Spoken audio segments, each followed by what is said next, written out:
This week, the World 9-Ball Tour has rolled back into Atlantic City for the 48th staging of one of the most prestigious events in the calendar, the US Open. And the question is, can world number one Fedor Gorst get his hands on this trophy again and become just the 5th player in history to successfully defend the title? We're back at the Harrah's Resort in Atlantic City for the US Open. It is one of the most prestigious events in the calendar. Record breakers, history makers, it's that time. Let's play 9-ball.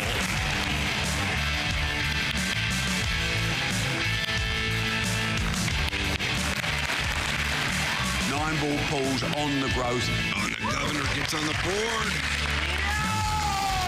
Next year's prize money in the US Open is going to be $500,000.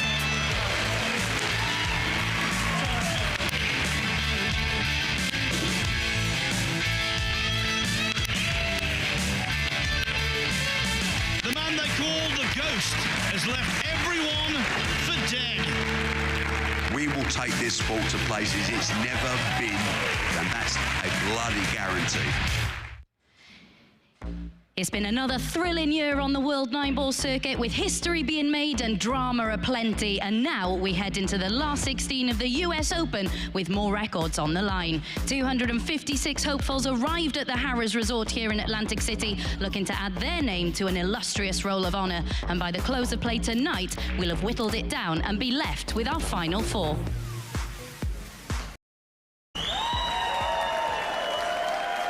Yeah, hello, good afternoon, and welcome along to the US Open, where we have already seen so many stories and subplots develop here at a tournament that is steeped in history, and I'm sure we're going to see plenty more twists and turns as we now head in to our last 16. Delighted to have Carl Boyes and Jeremy Jones alongside me. Jeremy, this tournament has so much history attached to it, but why is it so special?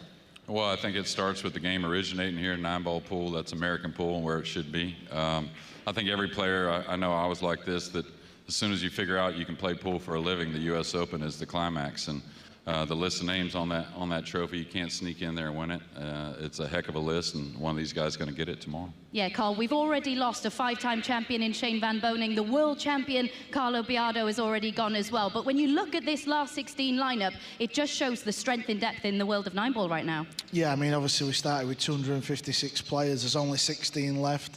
If you said to me and Jeremy, you know, pick out 20 players who's going to be here, all these names, you know, they can all do it. You're always going to lose some sort of players, but the last 16 is really stacked. I'm really looking forward to today. Yeah, the US Open is the 5th ranking event in the calendar this year, and after a phenomenal couple of months, Aloysius Yap is the player looking to make it 3 Open wins on the spin.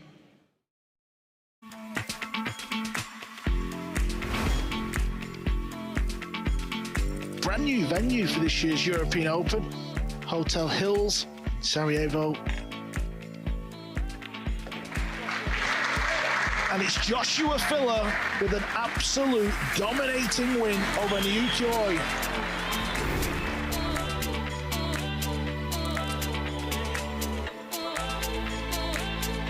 It's a 21-year-old German who's your 2025 AFX Payments Premier League pool champion.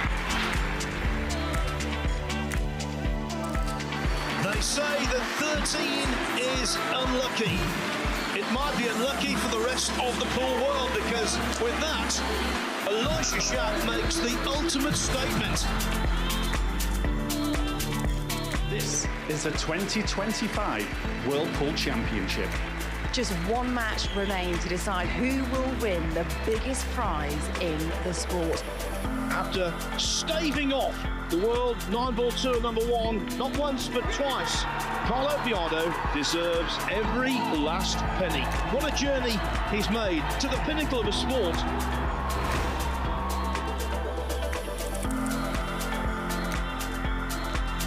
The Carib Royale Resort is the happiest place on earth for Aloysius Yap. He has completed a terrific transatlantic double. Yeah, and what a season it has been so far. We can now look at the top 10 players in the 9-ball rankings. Fedor Gorst, of course, the world #1. He made history here 12 months ago by completing the Gorst Slam, adding the US Open to the World Pool Masters and the World Championship titles. Carlo Biardo no longer in this tournament. He's the reigning world champion. But Aloysius Yap, third in the world, and he's the player I want to touch on first because months it has been for him. Of course, he was the MVP at the Reyes Cup last year. Sorry to bring that tournament up, Carl, but it has been an incredible couple of months for him. Yeah, he loves playing on the East Coast of America. You know, he's won a lot of tournaments on this side of the world, and you know, he's just a player. Cue ball control is unbelievable, and obviously playing SVB, there he is potting the winning 9. SVB probably feel like that final got away, but you know, you can't take nothing away from Yap, and to win one Open event is pretty brutal. Back. Yeah, Yap through to the last 16, and he's not produced his best stuff yet, JJ. No, not at all. I keep an eye on him. I've known him for a while, and pretty good friends with Yap, and I love his game. But yeah, he's struggled potting the ball at times. You know, he's always going to have a great cue ball. He's got one of the best minds in the game. But you know, I kind of feel like this was a little bit like last year's World Championships. There's been some tight arms, but I think they're going to loosen up with this final 16. Yeah, and for Shane Van Boening, his wait for that record-breaking 6th US Open title is going to happen because he lost 9-6 to Ko Pin-Yi. But Ko Pin-Yi is a player that can beat anyone on his day and is probably one of the best 10 players in the world right now.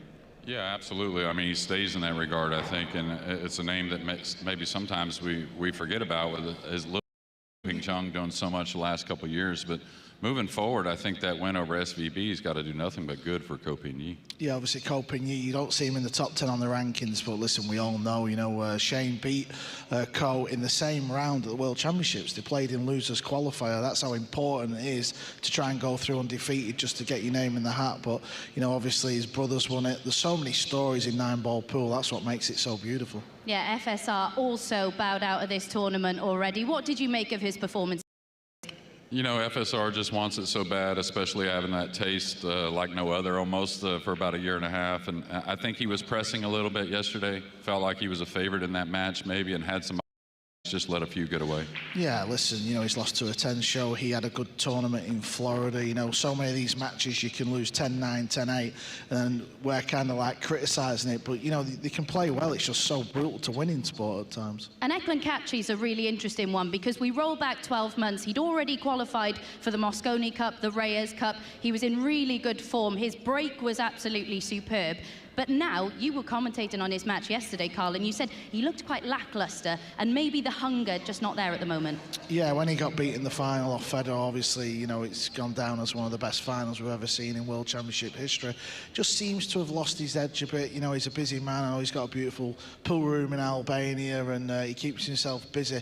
But listen, if you want to win on this pool table in these arenas, there's a lot of hungry pool players about. You've got to put the work in. That's why me and Jeremy are in comms now, because we can't be bothered with it. But it's just so hard, and he's got to go away, reevaluate. The fact that his younger brother now plays on the tour, that might help him out. He knows what to do. He's been here before. Yeah, he's still struggling a little bit with his bridge hand as well. We saw that in his last 32 match yesterday. But moving on to Joshua Filler, still in the tournament, and watching him yesterday on the TV table for the first time this week. The pace of it at first, but one thing he's really good at is problem solving within a match, and by the end of that contest, JJ, he had the cue ball on a string. Yeah, he's going to adapt as well as anyone, and he's not alone. There's been a lot of struggles changing from the outer table into the inner table here. It's a little more sluggish with the rails. I think the bed's a little slicker. But Josh, like we talked about, me and Carl many times, when he leans on just that making the ball and keeping it simple, he's as good as it gets. Yeah, and when it comes to Fedor Gorst, I think he's won tournaments in every single way possible, hasn't he? But it's been pretty routine for him. It's been quite straightforward. So. Yeah, very methodical. You know, he's not the quickest player on tour, but what he has got is he's got a lot of heart. He knows how to win pool matches. Listen, he's been to the last 4 finals, back-to-back here, back-to-back the World Championship. An incredible achievement in its own. Yeah, and it's incredible what he achieved here 12 months ago. World Pool Masters, World Champion, and then completed the Gorst Slam. Do you think he's the favourite to retain the title here this weekend? Well, I don't know how you can say anything else besides him being the favourite, especially when the pressure's on. He's performed as well as anyone maybe in history, to be honest with you. And what I've seen from Federer this week is he's clicking on all cylinders. The last couple of years, the most amazing thing is he didn't have his A game, and he still got there. And this week he looks 100%. Yeah, we'll see Fedor Gorst second up on the TV table this afternoon, but it is eagle-eyed Jason Shaw taking on the man who took care of SVB yesterday in Ko Pin Yi. And then that's followed, as I mentioned, by the world #1 Fedor Gorst, who takes on Victor Zielinski. Some really intriguing matches to unfold over the course of the afternoon. Aloysius Yap taking on Jeffrey Roeder as he goes in search of a third successive Open title. We've got an all-European clash, a heavyweight clash between Niels Feijen and Albin Ocean as well. But just touching on the first match that we're going to see on this table this afternoon, Jason Shaw, really interesting to hear him say yesterday he's had a few problems off the table that he's needed to resolve, and now that he has resolved them, he's playing with a lot more freedom again, and it's noticeable in this tournament. Yeah, obviously, you know, these are professionals. Things don't always work off the table. You've got to go through these like ups and downs in life, I suppose. But, you know, he's such a talented player. That's why, you know, at the beginning, everyone in the arena when Tyler was doing his opener, it's like people love to watch Jason Shaw play pool just because he gets on with it. He doesn't use the shot clock that much. He's not scared to go for his shots. He's got a really good record against Ko Pin Yi, actually. They've been probably 10 years they've been battling it out. He's had some crazy wins against Ko. I think Ko was like 10-2, 10-3 up in one of them. Jason come back and beat him, so that's going to be quite interesting. Yeah, we saw in his last 32 matches, opponents started to come back at him, but Jason Shaw, the ultimate showman, as we all know, he's always capable of producing those moments of magic. Yeah, absolutely. I mean, that's why we watch him. I mean, his potting is incredible. I always talk about it like the soft hands he's got, the touch, right? But I think it was the final 64 match that really set him up for that final 32 because it was sluggish, nothing was going right. But, you know, he let the game come to him, and one thing I could label him, a lot of resolve yesterday, and if he carries that forward, I like him to run deep. And just finally, Carl, how important do you think a deep run here at the US Open is for Jason? Yeah, I mean, listen, he's won the tournament before. He's not won it, you know, in the matchroom here, if you like. Back in the when we're going to Chesapeake in Virginia, you know, that had its own style. He's won the tournament there. He's openly said it's his favourite tournament. He's gone deep so many times in this event, but he wants to do it now, matchroom on it. Yeah, it is an incredibly stacked last 16 lineup we have. And first up on the TV table, it's Jason Shaw taking on Ko Pin Yi. I'm really confident. I believe I can win. Winning would be everything. If you want to win, you got to do what's important now. Stay on the next shot and nothing else. It's just huge, you know, you just want to win. I'm ready for it. I just focus on my game and I'm here to win. I feel super confident here. Can't wait for today. I feel like I'm playing really well and I'm here to win. I really want this title, US Open. I very want to win this time, so I will do my best. Last 16. I just feel as the tournament progresses, I'll be a bigger and bigger threat. It would mean a lot to me, especially winning this event for my country. I'm here to win the US Open. I've done it one time, so I don't see why I can't do it again. Just hope to do my best and really just keep my head in the game. I'm still at the top of my game, and whatever I do on the practice table works.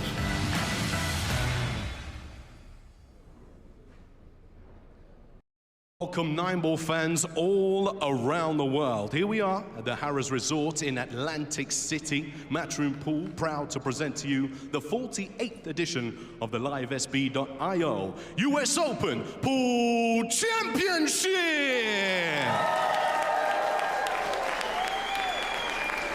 A history-making $500,000 prize pool, $100,000 going to this year's winner.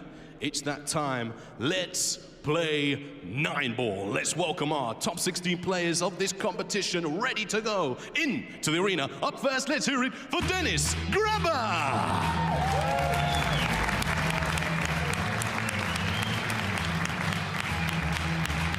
Let's welcome Michael Bohannon.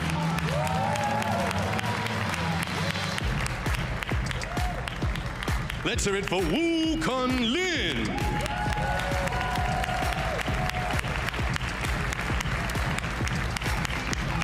Please welcome Alexa Baselj.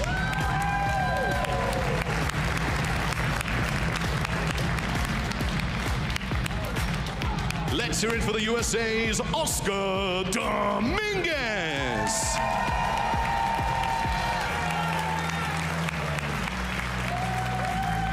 please welcome Albin Ocean.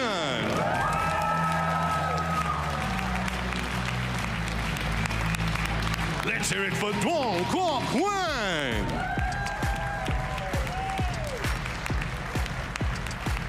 Make some noise for the Terminator, Niels Fine. Representing the Philippines, Jeffrey Roda.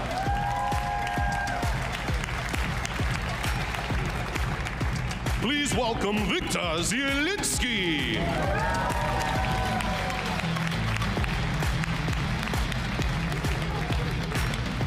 Make some noise for Ko Pin Yee.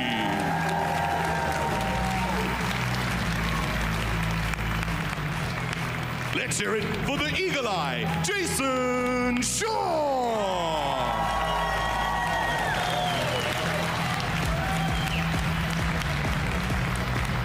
Now make some noise for the killer, Joshua Villa.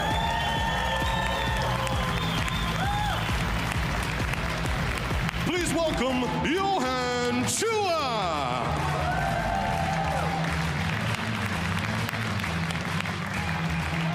Looking to go 3 tournaments back-to-back, please welcome Aloysius Yap.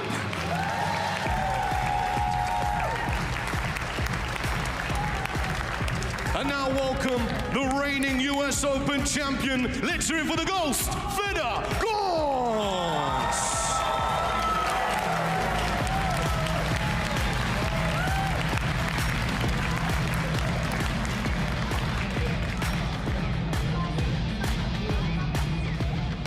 Ladies and gentlemen, let's hear it for the last 60.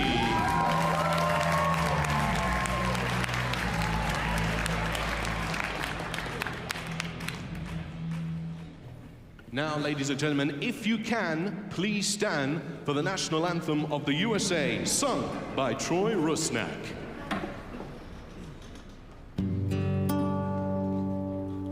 Oh, say, can you see by the dawn's early light what so proudly we hail at the twilight's last gleaming, whose broad stripes and bright stars through the perilous fight, oh, the ramparts we watched were so gallantly streaming,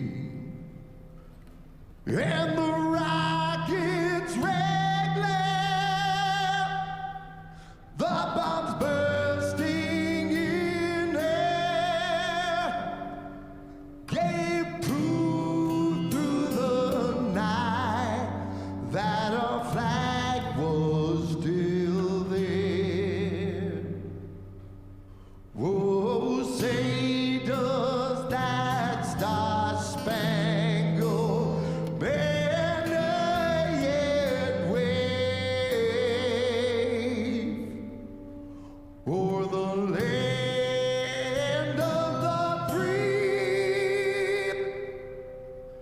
and the home of the brave?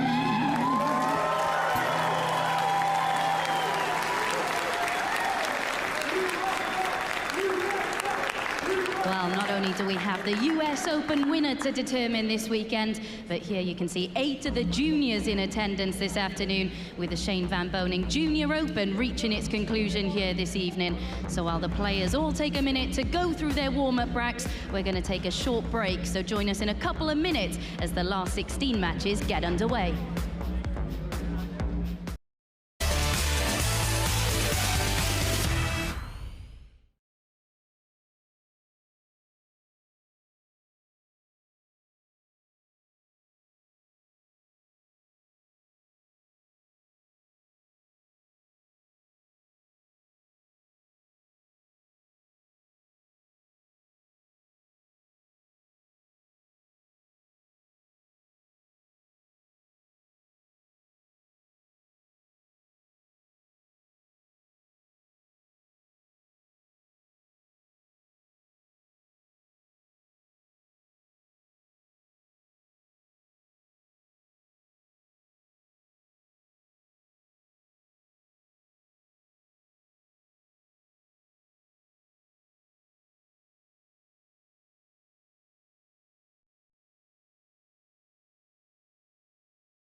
Welcome back to Atlantic City, where it's last 16 time here at the US Open. So much action coming your way this afternoon as Fedor Gorst looks to become just the 5th player in history to win this event back-to-back. He takes on Victor Zielinski a little later on, but kicking us off, one of the game's greatest showmen, Jason Shaw, a player who so often thrives and produces his best in these high-pressure situations. Eagle Eye taking on the man who eliminated Shane Van Boning earlier this week in Ko Pin Yi. So to see who books their spot in the quarterfinals, let's join for the first time this weekend the team of Scott Frost and Phil Yates.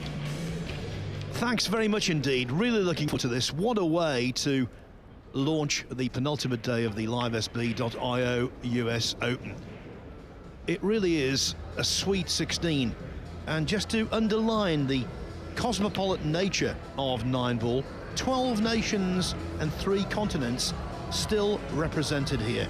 We've got 2 players from North America, 7 from Europe, 7 from Asia.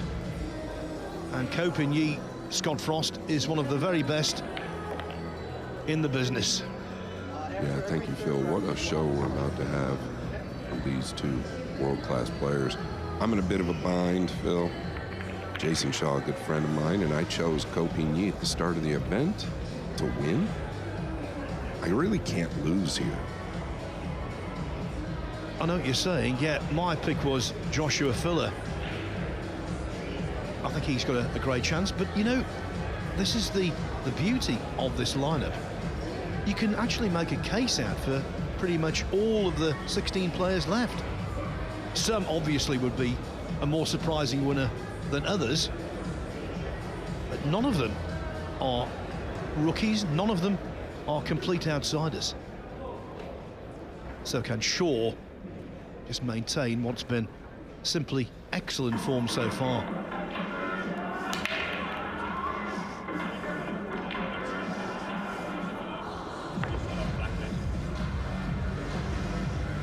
So 4 matches for you simultaneously. We know about Ko Pin Yi and Jason Shaw. What a treat for the spectators packed at the back of this Harrah's Resort Arena, because they can see 3 tables simultaneously. Table 2 is Aleksa Pechelj of Serbia against Johan Chua of the Philippines. Table 3, Albin Auschen of Austria against Niels Feijen. Talk about experience, those 2. I get the impression, you know, Auschen is coming back into form. That's a cliche we use, Scott. They say form is temporary, class is permanent, and I think that's the case with Auschen. Yeah, hard to disagree with Auschen and what he can do, but one thing we haven't really talked about is Oscar Dominguez, right? He went through one of the craziest matches we've heard of with Wojciech Szewczak, and he was down big time in that match, comes back and wins 10-9, and we haven't spoke much about him, but then the very next match he plays versus Nguyen Antoine, who's a great player from Vietnam, beats him 10-6. Man, he's an outsider, obviously, but we would love to see him do well here. Table 4 is Duong Quoc Quang against Michael Bohannon, another player who pulled off a remarkable comeback against Jesus Atencio last night. He completed a 4-9 combination to get over the line, and the cheer from the Filipino contingent in the bleachers was loud. So we went out on a limb, you know, to pick some people at the start of the week to win this tournament. All 4 of the commentary team did so. We picked who we thought would be our lead candidate to triumph, and we also picked an outsider. And this is what we came up with. Well, all of us, none of us went out on a limb in terms of picking our favourite to win. 2 Joshua Filler, 1 Jason Shaw, and 1 Ko Pin Yi. As for the outside picks, well, look at Carl and Jeremy. They've both gone with the leading player from Vietnam, Duong Quoc Quang. Don't know whether he's going to win or not, but I'll tell you this, if he does, that would have a seismic effect on pool in Vietnam, because in the capital city, Hanoi, which is the next major World 9-Ball Tour ranking event, the interest in pool is off the charts. Would you believe over 100 clubs, 100 rooms for break can be found there. We'll tell you about how Duong Kok Wan gets on, but of course we'll concentrate on Scotland against Chinese Taipei. Mr. Cole wins the lag and will break the first game.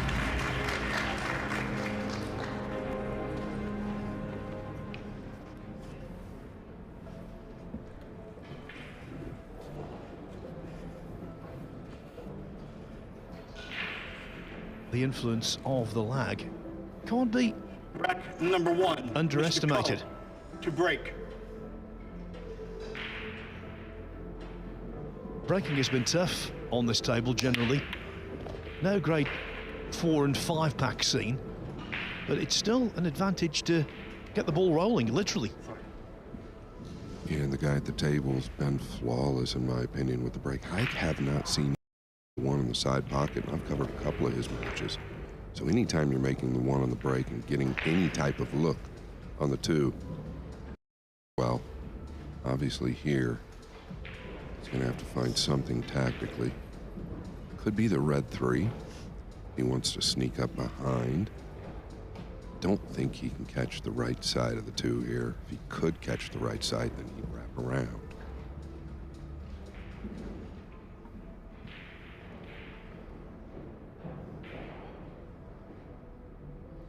Yeah, maybe it's just that, yeah, it's going to be the red 3. By the way, I think we've already had a highlight today. I thought the pre-match presentation was absolutely top-notch. To get all 16 players out there was something else. And then we had the United States national anthem, which in 6 years' time will celebrate its 100th anniversary. It was officially adopted as the US anthem in 1931 by President Herbert Hoover. Yeah, it's pretty awesome. I was a little emotional there towards the end. It was one of the best productions I've ever been a part of. The walk-on was as good as it gets. Shaw immediately going to the air here. Did have breakfast with Jason just before he came in here today, so maybe touch on that a little bit later.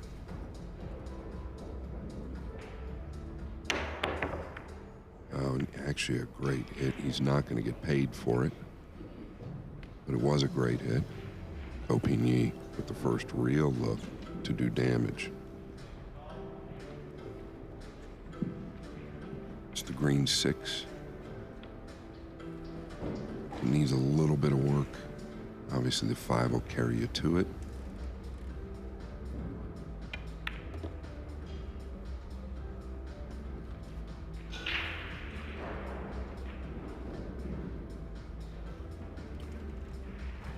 You want to talk about a guy with a great cue ball? This guy, probably the best cue ball on tour, Aloysius Yap, right there with him. There's just something about Copigny and his brother. They're both just stone cold killers on the table.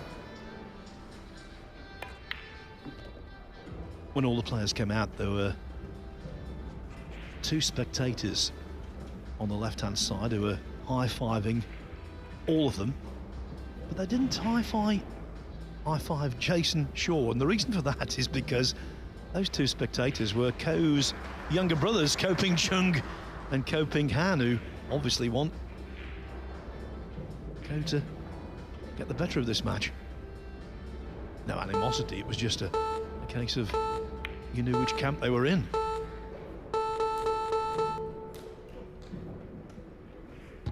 Yeah, and Ko right there just goes to show how smooth he is under the gun. Beeps winding down. 30-second shot clock. 1 extension per rack. Don't think he's got an issue with the side pocket here. Get back. No problem. Really kind of sets the tone, right? Game number 1, we talk about it a lot, and as a player myself, you just know that if you set the tone in game number 1, kind of sends a message to not only your opponent, but yourself, that you're here for the challenge. Yeah, this is a clash of styles, there's no doubt about it. It's fire against ice, inspiration against efficiency.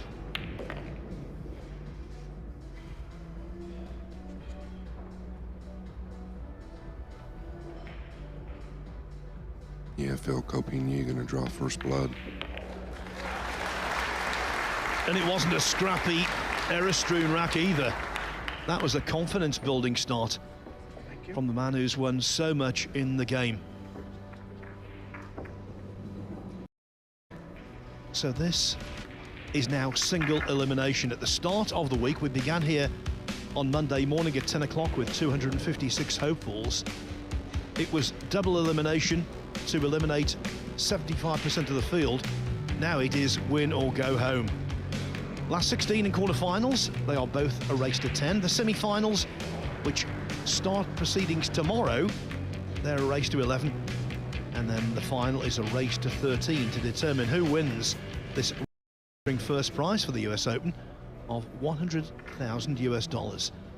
The first ever US Open was in 1976. Mike Siegel won that. His first prize, $3,100. Now there's inflation for you.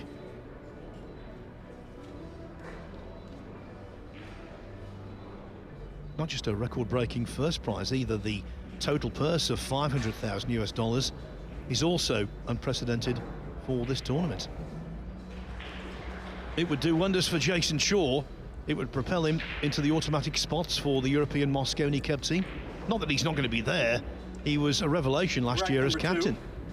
Current score is 1-0 in favor of Mr. Ko. Mr. Ko to break.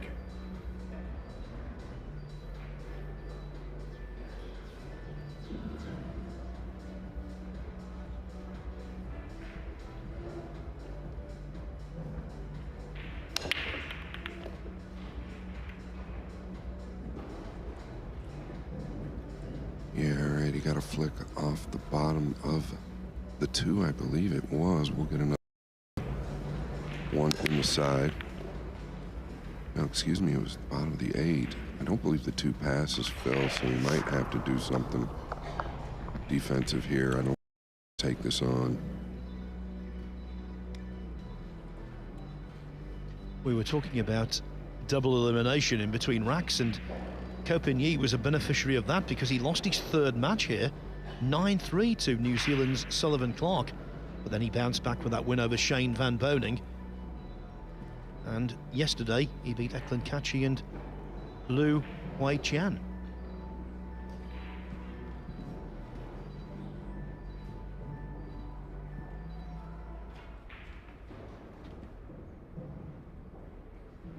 Is he trying to sneak this by?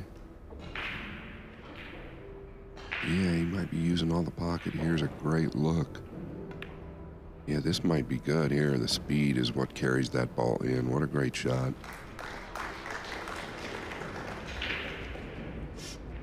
And I think it's fair to say we've had, on the World 9-Ball Tour over the years, some pockets that have played a little tighter than this.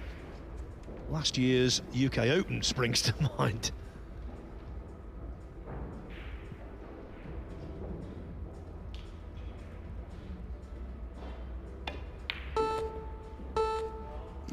Get out a little bit further.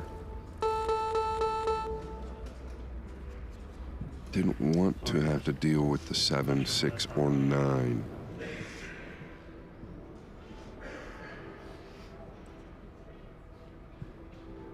reason he didn't get out as far as he'd liked, he caught the 3 a little heavy. Big exhale from Ko. Down to the wire again.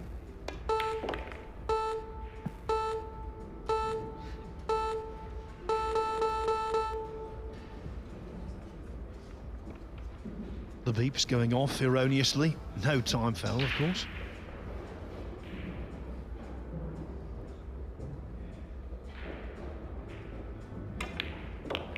The shot clock is 1 30-second extension per player per rack. And of course it is a 30-second shot clock.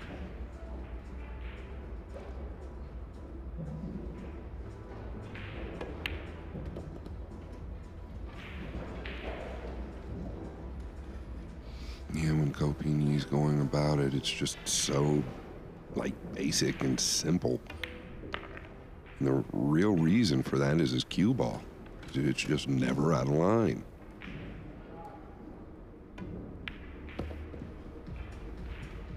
Well, as you can see, he's in shape in more ways than one. Perfect position, perfect start. Ko Pin-Yi leads Jason Shaw 2-0. On table 2, Johan Chur has taken the first rack from Alexa Pachelsch. Sorry about the time clock. I'm sure they're working that out. Alvin Asham 1-0 up on Niels Sveien. Michael Bohannon, he's 1-0 up on Duong Kwok-Wang. Talking about Johan Chur on table 2, as we see Ko Pin-Yi's statistics. Best finish at the US Open, actually, surprisingly, hasn't been past the quarterfinals. He was at that point in the event last year. He's World 9-Ball Tour ranking number 16, whereas Jason Shaw comes in at number 11. I think it's very interesting, though, in terms of the quality on display here in the last 16. 4 of the top 5 survive. Yeah, Johan Chur, this time last week, was winning a World 9-Ball Tour ranking event in Roanoke, Virginia, at the Wolf's Den Club. He won 5 matches that day. Very lengthy day, very grueling, to win what they call the Battle of the Bull. He's winning a lot these days, Scott. Yeah, you just touched on that, right? Johan Chua playing 5 matches in that day in the final versus Shane Van Boening. Chua looked like he had just woken up. I mean, that's something you're talking about, being in shape, kind of like Ko Pin-Yi. In favor of Mr. Ko. I think that's where you kind of got to give the nod to Chua, right? He is really in good condition and up to play as long as he needs to. And while we were talking about him, he won the second rack, so he leads Alexa Pachelsch 2-0.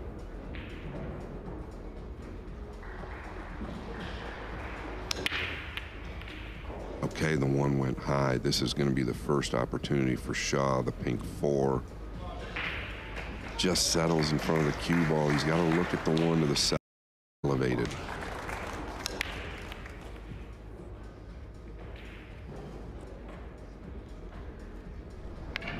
Yeah, that position of the pink 4 doesn't necessarily make the pot that much more difficult, but it certainly makes shape.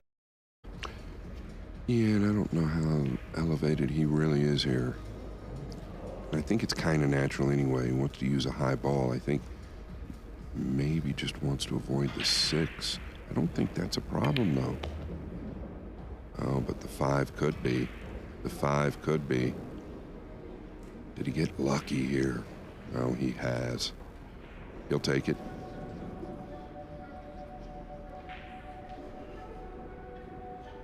Small gap, but it is available.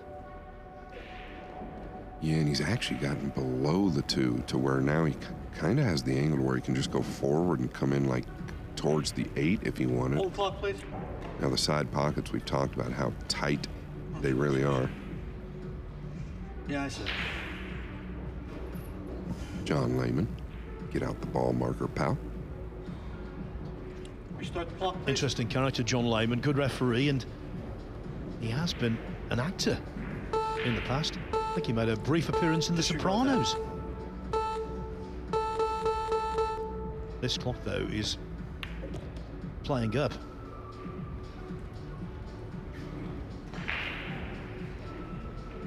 Yeah, so maybe not as thin on the 3 to the side as I think, but now he's going to have to draw out toward the center of the table, which makes it a little bit more missable.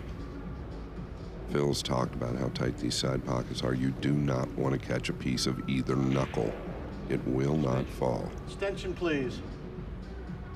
Anytime you've got to hit it a bit harder, makes it a little bit more missable, obviously. Yeah, going to the corner. Very good. Less cue ball movement.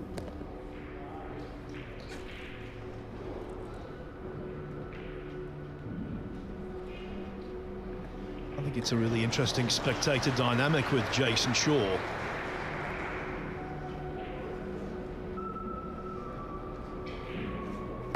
The folks here in the United States love him, apart from 4 days a year. The Moscone Cup, when he's the arch enemy. Yeah, there's nobody better in that arena than Jason Shaw. How he controls the crowd on both sides, believe it or not. But his cue ball a little suspect early. Wow. He got into that.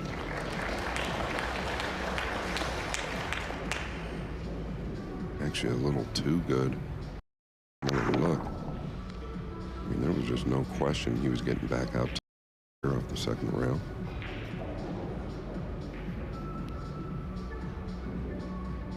All right, he's going forward. Watch the left side pocket. No good here. It's the age-old problem with that shot, whether you're playing pool or snooker. If you dig into the cue ball slightly, it does not have the travel you want, not the follow that you want. Yeah, he's like force killed it out to the center there, and it's no good. He's gonna have to pot this, and he did. That'll get him going.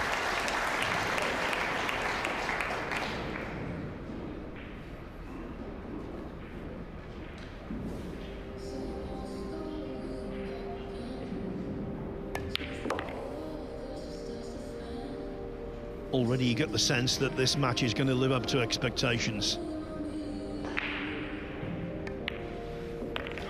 Ko was excellent in the first two racks. Shaw, though, saying, hold on a minute, I'm going nowhere.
Welcome back to the Eastern Seaboard, welcome back to the Jersey Shore, and welcome back to the Harrah's Resort and Casino in Atlantic City, New Jersey, the home of the LiveSB.io US Open.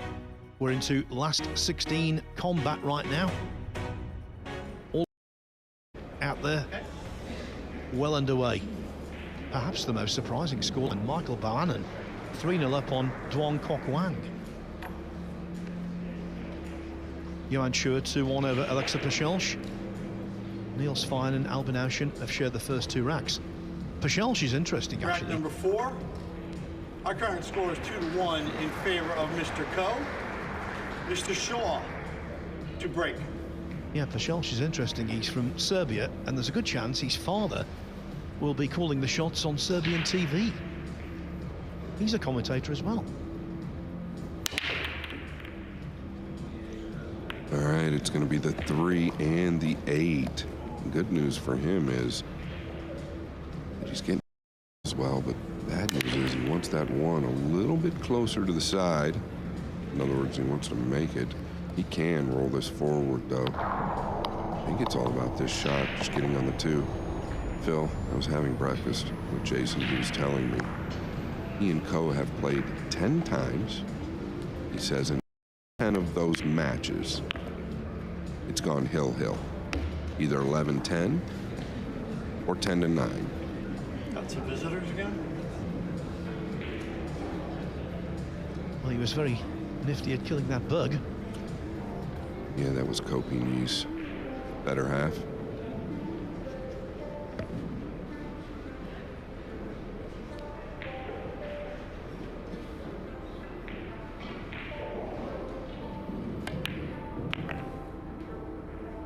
You'd like to get down a little further. This is not a problem, though. Just a little easy to overrun this if you're not careful. So I wouldn't be surprised if he's a little bit short.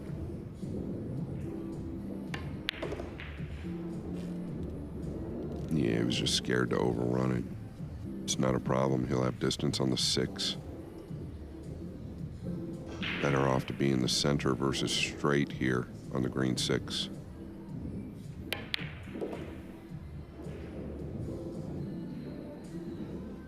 He's looked different all week, Phil. It's great to see. Great for him, great for Europe in the Mosconi Cup, because he has been such an inspirational figure for them. He's been the Mosconi Cup MVP on numerous occasions. In fact, I can tell you exactly when: 2020, 21, and again last year.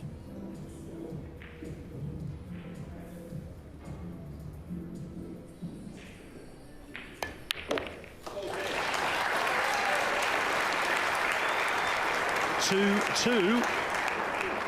The racks are flying by.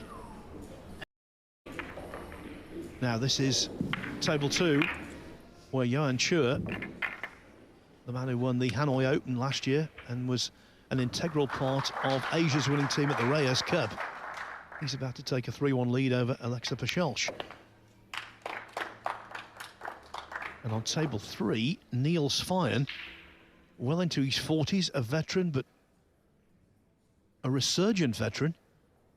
He's got an opportunity to take a 3-1 lead over double world 9-ball champion Albin Auschen. Yeah, I covered his last big win was the Super Billiard Expo Pro 9-ball event, and it was a WNT ranking event, and all of them were there. He played excellent.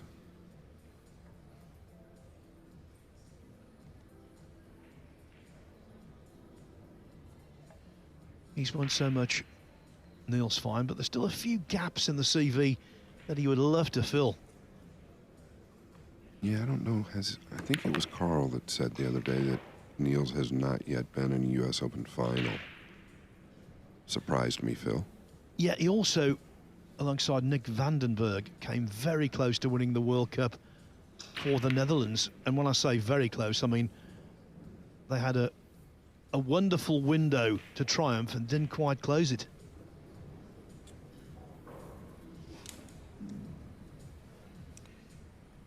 But that doesn't mean to say he's not a winner. Rack number 5.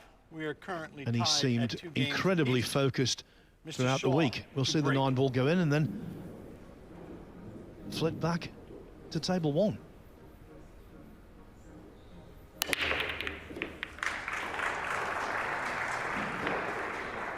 Yeah, Jason Shaw's got the 2 down, but once again, the 1 has hit the same knuckle on the left side pocket. Fortunately, getting looks on the 1 happen very often. People getting a big kiss from the blue, too.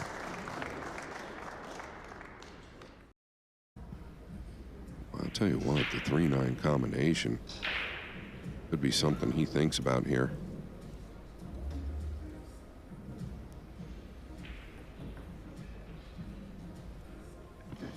Yeah, you know the old saying, I can resist anything apart from temptation.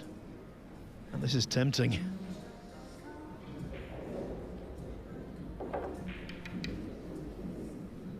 Yeah, I guess it all depends. He could come out towards the center here. No, it might be the 3-9. It will probably be the 3-9 from here. I don't believe the 3 passes, and if it does pass the 9, it's not any good from here. He'd like to have gotten a little bit higher with the cue ball, in my opinion. Yeah, definitely wanted to be more straight in. This is tricky now.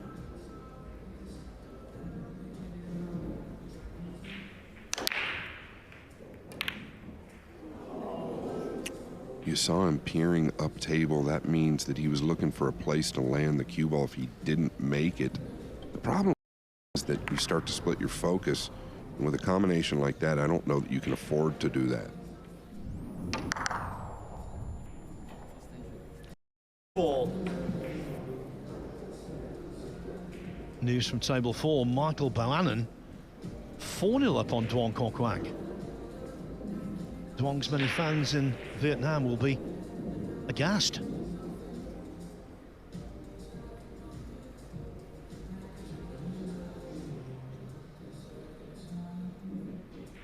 Just a slight elevation in the back of the cue. Yeah, so accurate. Watch out, 8 ball. It needs to carry. And it has. To be honest, after the quality of that cueing, I'm glad the cue ball made its journey. He's just so accurate. His timing is always the same. He and his brother, Ko Ping Chung, they're a little bit different styles. I think Ko Ping Yi just looks a little more tight as far as the cue ball, and that's a good thing.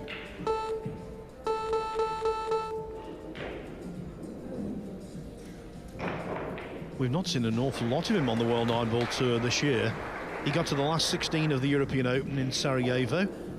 Surprisingly, he didn't make the last 64 of the World 9-Ball Championship in Jeddah in Saudi Arabia. Yeah, and there they just peered the camera to the brothers. Ko Ping Chung, I believe it was 2 years ago, versus Aloysius Yap. I sat right here in this very chair. 99 out of 99 balls made in that set. You could say there was nothing Yap could do.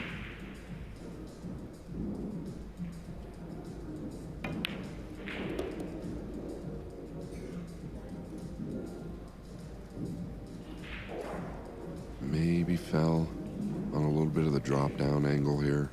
It's not going to be a problem. He can play the 8 in the upper right.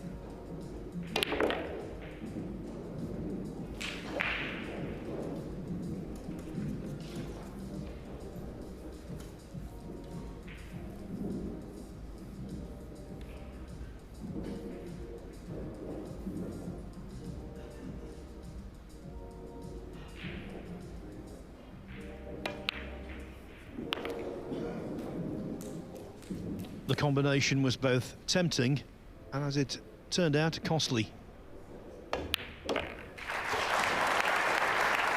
In goes the 9. Ko Ping Yi back in front. His lead restored at 3-2. The US Open in 1976. It's featured so many wonderful names of the game. Steve Mizrak was the winner in 1979. Earl Strickland in 1984 won the first of his record-equaling 5 US Open titles. The oldest winner, Mike LeBron from Puerto Rico, the 1988 champion. Then, Nick Varner became the first player to defend. In recent times, Mika Immonen and Darren Appleton have both done that. The only player to win it 3 times on the trot, Shane Van Boening, from 2012 to 2014 inclusive. Jason Shaw there, the winner in 2017. And Kevin Cheng won in 2015 from Chinese Taipei. Who did he beat in the final? Our own Carl Boys. So near and yet so far. Pretty interesting stat. Shane Van Boening actually won his 5 titles within a 10-year span. Okay. So if you think about that, that's like, well, 50%. How strong is that? 50%. He won this event in 10 years. Have a slight change. Okay. So Ben is going to be running the shot clock there now, and he will call out 5 and 10. So the beeps are gone. So he'll call out 5 and 10. Okay? So the technical issue is such with the shot clock that we're now basically going to a manual shot clock. Our current score is 3-2 in favor of Mr. Ko. Mr. Ko to break. So you'll hear the timekeeper calling out 10 and then 5 as the clock runs low.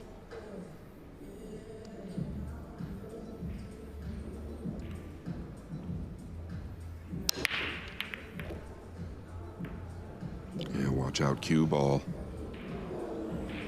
How did this ball hold up?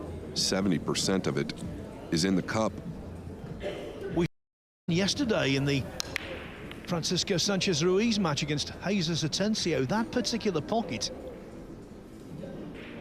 Wow, that is on the precipice. Yeah, that might be the deepest I've ever seen a ball hang up. That's incredible. I mean, that's incredible. You were talking about the fact that Shane Van Boening won 5 titles in a decade, saying that was dominant. Jason Shaw, in this tournament, before this match, was dominant. He played 60 racks to get here, and he won 47 of them. But you always knew that Ko Ping-yi was going to provide very stern opposition. Yeah, this is not easy.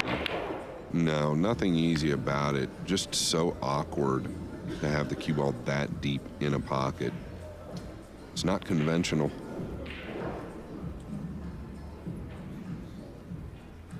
And he definitely got away with one there. Could have been a lot worse for Ko.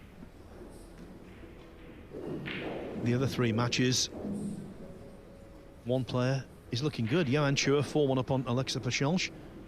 Niels Fine 4-1 over Albin Auschen. And Michael Bohannon remains 4-0 over Duong Kok Kwang.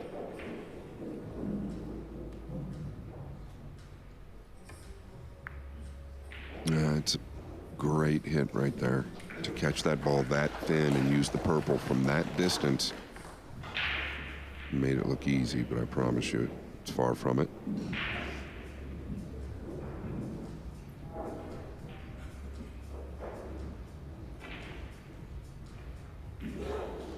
And there's a good look. There's just no chance of clipping the 2, I believe. He's got to come behind 10. it. Extension called. Most likely going to use a high ball here. Cue ball will act as low off the 2. He could ticky down behind the pink here. Yeah. I think he was actually going at the 4. Well, good news, bad news. The bad news is that the 2 is on. The good news for Ko, the 3 has been tied up for now. Yeah, and I don't know if you can shave this 2 thin enough, kind of like to the thin side of the pocket, and get in towards the 7. 10. He's got to use a ton of inside if that's the case. He's just not on right now.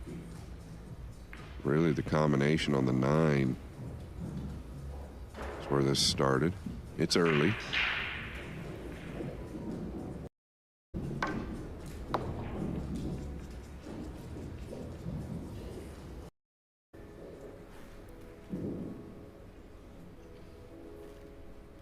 dodged the double hit here.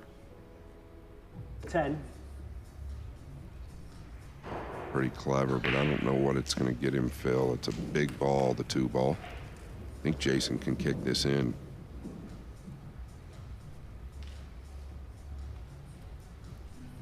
I would actually make him a slight favorite to kick this in.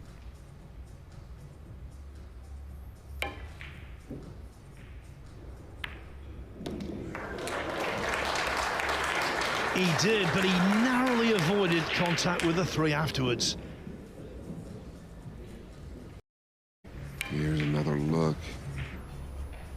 Just a fraction thin there. Grazed the 3. Good opportunity here, though. You can really bury him below the 7, just a straight low cue ball. We call it the kick and stick. He's gotten too thin behind it. And real quick in the backswing there.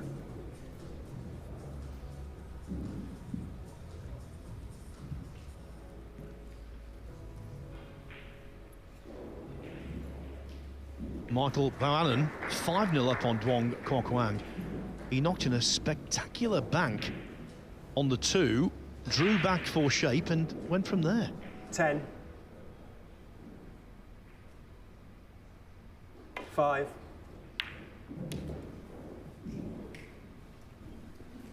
By the way, the voice you can hear is Ben Taylor, one of the game's finest referees who's on timekeeping duty. He's not testing a microphone. As I say, it's a manual shot clock at the moment, so he's calling out the amount of seconds left. These players are well used to that.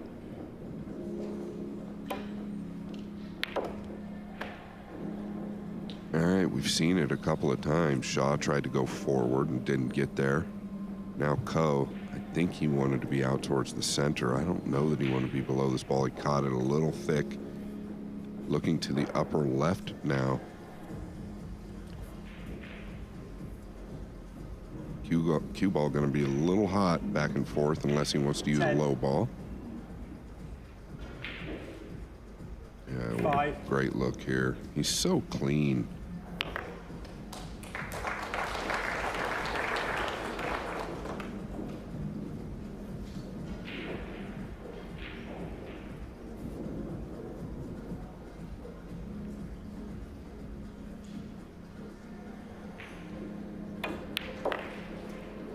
Elite players don't typically like to be straight in. If he goes to the upper right, he would need to be. That's why he's looking at the side here for the 8.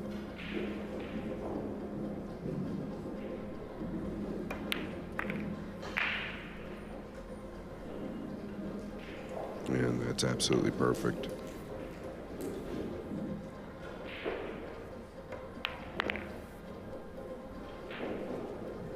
A decade after being named the Billiards Digest Player of the Year for 2015. Ko Pin-Yi remains a force to be reckoned with. In 2015, he won the World Handball Championship and the World Cup, and now he's 4-2 up on Jason Shaw.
We're on the boardwalk in Atlantic City, New Jersey. You know, the streets of this town were the inspiration for the board game Monopoly. Well, monopolising scoring at the moment on table 4, it's Michael Bohannon, 5-0 up on Duong Kok Wang. Niels Fyan also going brilliantly against Albin Auschen. It's 5-1. Fyan already halfway to victory, and the same applies to Johan Chua against Alexa Pachelch. 5-1 to Chua. As for Jason Shaw, 4-2 down, has done a great deal that you could say was a glaring error. But so far the turning point in the match has undoubtedly been his failure to pot what was a tricky 3-9 combination at the start of rack 5, when, having fought back from 2-0 down to 2-2, it seemed as though he got the momentum. Now, that looks as though it's in the lap of Ko Pin Yi, Scott. Yeah, sorry, Phil. I have to do this. Hannah Bennett, our colleague, it's her 24th birthday. We got to give her a shout out. Mr. Ko, to break. Absolutely.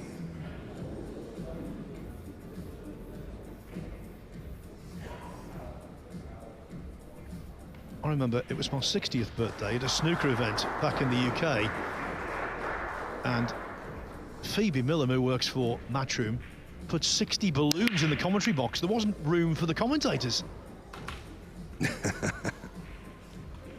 Oh boy. So that really wasn't an occasion when the commentary box was full of hot air. Well, nothing's changed there, Phil. Well, something's changed here. I don't know if it's on or not. Look at the 2 rock back a little bit. I don't think the 9's. The 2 is definitely playable to the side.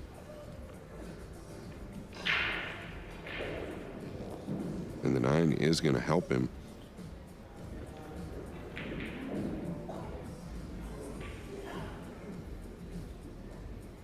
It's thinner than it looks, I have a feeling.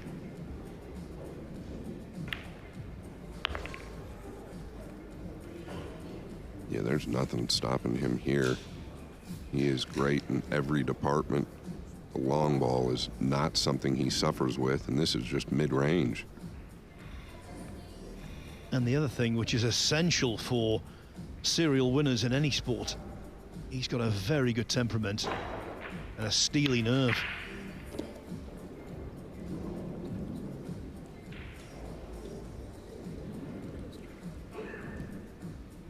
Yeah, did he get a little funny here? Just kind of the drop-down angle again. Now the 5 will play in either corner.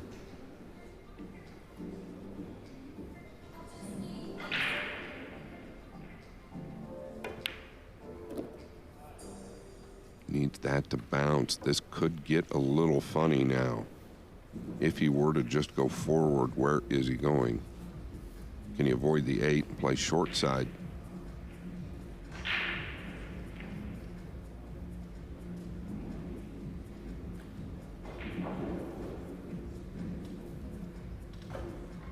Ten. Yeah, this has definitely gotten a little funny. I think it might be natural. 5. To the right side of the table. Yeah, pretty fortunate for him that that didn't fall on the line, Phil, where he was going into the 8. Yeah, you never want to be in a situation where you're short-siding yourself, but in that instance, he had it covered.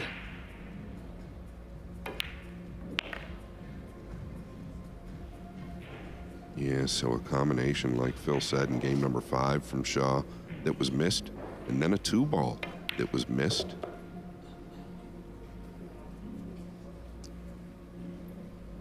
This man stretching it out. 5-2 to Ko Pin Yi. Ladies and gentlemen, on silent or vibrate, please. And John no Lehman, our flash referee, talk, admonishing please. the crowd for having phones ringing. Here in rack 7 on table 3, Albin Auschen overcut the green 6 ball, and it looks as though another rack is going to go against him. Niels Fyan turning back the clock.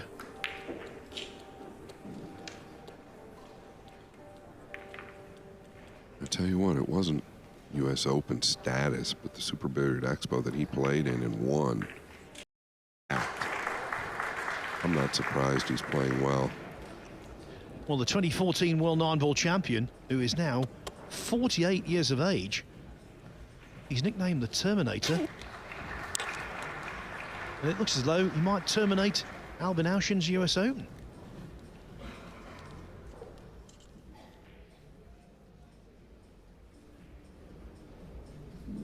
Ko Pin-Yi, far too experienced to get overly excited. He knows that a 5-2 lead means little. It can be quickly eroded. But while he's not excited, I think he will be satisfied with the way things have gone so far. 5-2 in favor of Mr. Ko. Mr. Ko to break.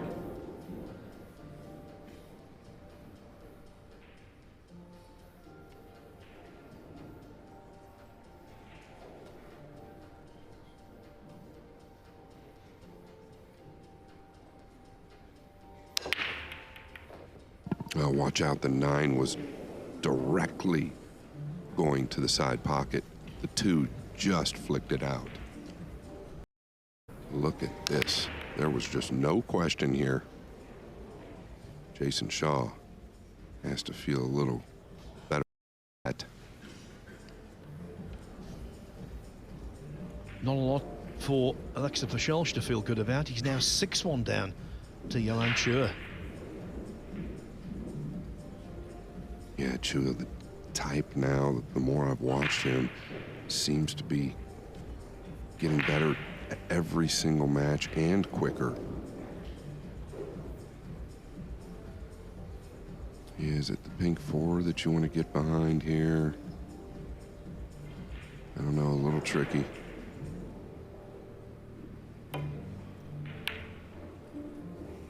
Doesn't want to make the 2. Yeah, that was not by design. Applause from the crowd. Must feel like daggers in the heart for Ko Pin-Yi. It's the last thing he wanted. Yeah, and I really think he was worried about the 8. Attention, please. Running into it. That's why he caught it a little bit thicker.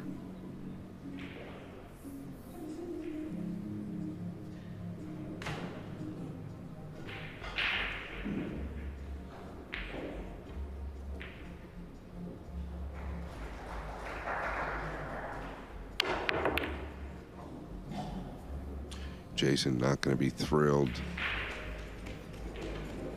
how this finished. Yeah, Shaw isn't getting an awful lot of quality table time, and he's deprived of it here.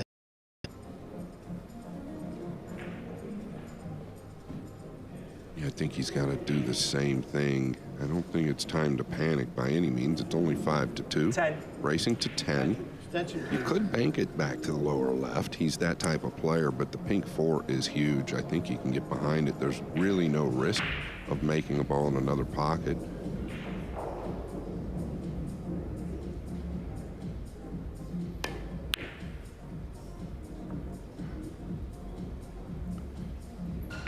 Phil, I said he's the type of player to take it on, but I didn't really mean it. Wow. Yes, and that red 3 ball in open play, all of the balls in the open. 6-2 batting for Ko Pin-Yi. By the way, for Johan Chur, it's now 7-1 over Alexa Pachelj. 10. Shaw didn't even have position on the 4. I guess it's due to how thick he hit the 3. Caught it just short. He didn't hit it bad, but once again, position was never there.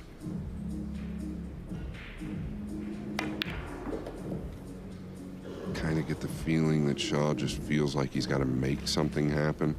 It's not necessarily how it works. You've still got to play the game. He had a real good defensive option there. How will it affect him going forward?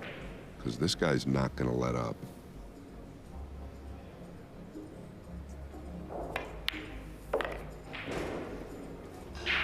Doesn't matter who you are, who you're playing. 6-2 in a race to 10 is a substantial lead.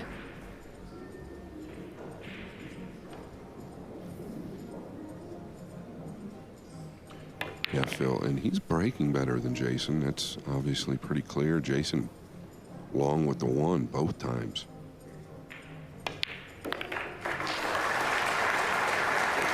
His two brothers might be out of this tournament, but just down the expressway from the city of brotherly love, Philadelphia, Atlantic City is to be a very prosperous place for Ko Pin-Yi, as it is for Michael Bohannon. This is on table 4, where the Filipino, not one of the best known Filipinos, by the way, took the first 5 racks from Duong Kwok-Wang.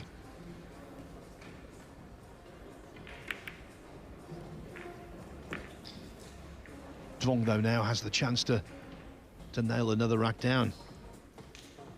The Philippines, the only nation with 3 representatives in the last 16. The USA has 2. Chinese Taipei also has 2.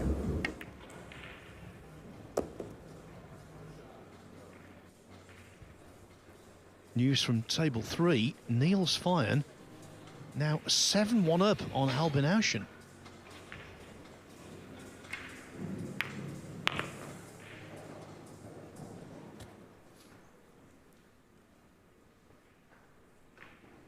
So in terms of racks played, this is the slowest moving of the 4 matches currently in progress. Rack number 9. Correct scores 6-2 in favor of Mr. Ko. We saw a match yesterday where a 7-0 deficit was overcome in a race to 10, so a 5-0 deficit most certainly can be by Duong Wang.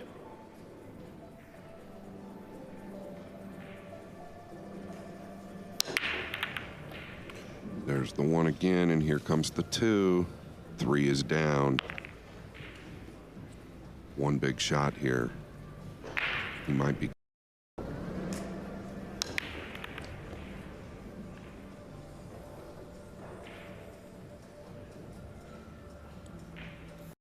Yeah, I think he can play this to the side and go 3 rails. He's just got to miss the 5, Phil.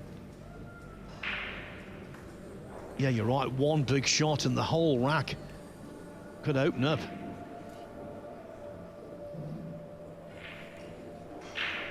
Now, he doesn't have to play this if he thinks the 5 is big. The 7, 8, and 9 are also big. You could bank the 2 cross to the left side of the table towards the 5 and come down to the lower right. He feels good about this.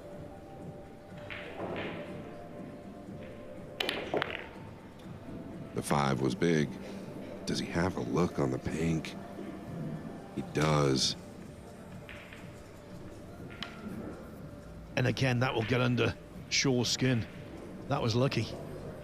And he's well capable of nailing this. Yeah, not much you can do at this moment, but might be thinking about that bank shot he took on.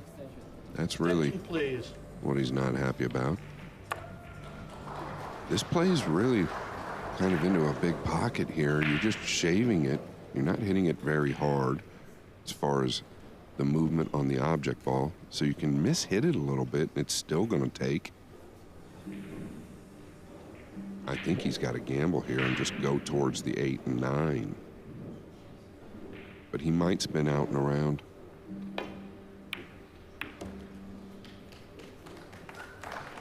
Yeah, and he's gotten paid off.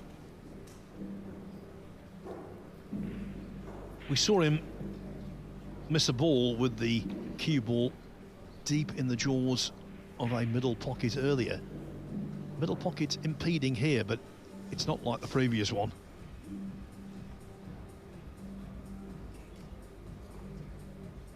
He wants to find the gap, and he has. Yeah, that's really nice control right there. 8-1 Johan Chur over Alexa Bashelsh now. What a rout it is on table 2.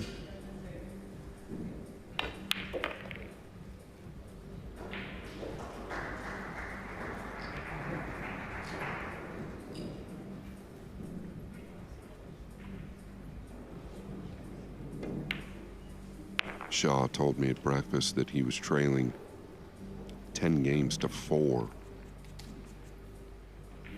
in a match they played. Happened to come back and win. I don't think you really want to set yourself up for that position again. It's starting to look that way, even though this is a race to 10. Yeah, Hurricane Herring has been churning off the coast here this week, but to use another weather metaphor, strike twice. 7-2 Co in total command.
Sport and Atlantic City go together. Many famous boxing matches have been held here. And since 2021, the Harrods Resort has been home of the US Open. Right now, we've got 3 very surprisingly one-sided matches. Copigny 7-2 up on Jason Shaw, centre stage. Johan Chua and Niels Feijen have raced to within 2 racks of victory already over Alexa Pachalch and Albin Auschen, respectively. The slowest moving match, Michael Bohannon against Mark Wang. 7-2 in favor of Mr. Ko. Mr. Ko to break. So Copigny needing just 3 more racks to set up a quarter-final against either Wu Kun Lin or Dennis Grabber.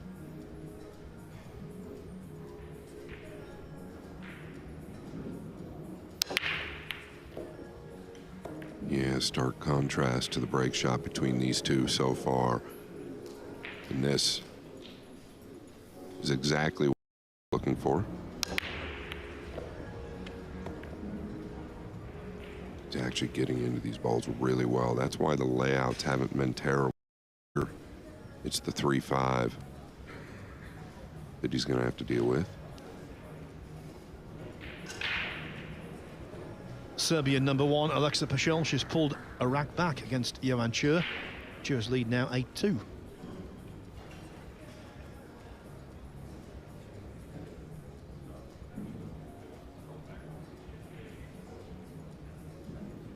Yeah, I think he's almost dead straight here.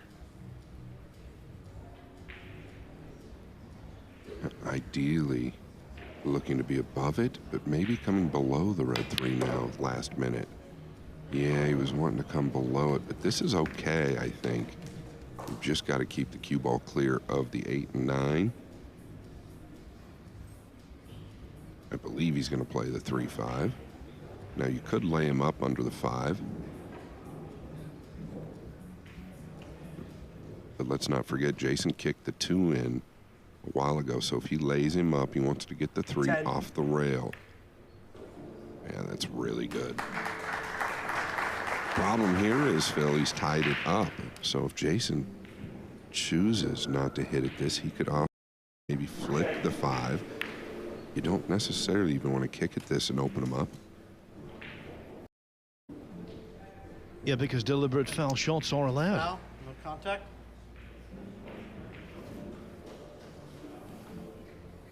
Yeah, he just kind of took a chance there trying to tie the 6 and 9 up. Close clock, please.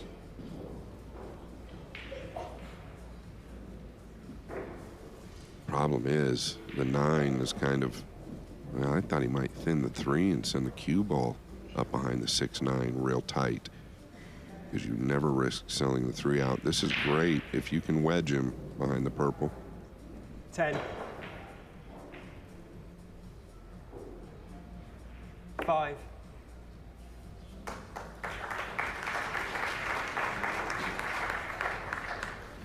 Of course, Scott, there's the 3 foul rule. Yeah, and that's kind of why I was alluding to the 6 and 9. I think Jason didn't do himself any favors there by not tying those up. That's for certain. It's created somewhat of a little wall, as long as the 3 is not frozen. He's good. Oh, what a great hit. Not going to get paid off again. Yeah, just one of those matches where things aren't going his way. Hasn't just left the 3 to the side, he's left natural shape on the 5, and away Ko will probably go again.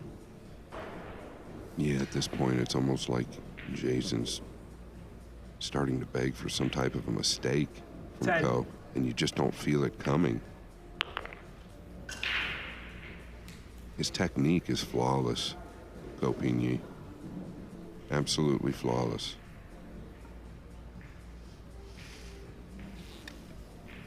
Yes, he was the World Masters winner a couple of years ago. Played a big part in the Reyes Cup winning team for Asia against Europe in Manila at the tail end of last year. He's won tournaments all around the world, including in Japan and the All Japan Championship. And he was back-to-back world junior champion 18 and 17 years ago respectively. 10. Still only 36 in the prime of his career. You see the transition there once he's down on the cue ball? Just so fluid and effortless. That's what he looks like to me.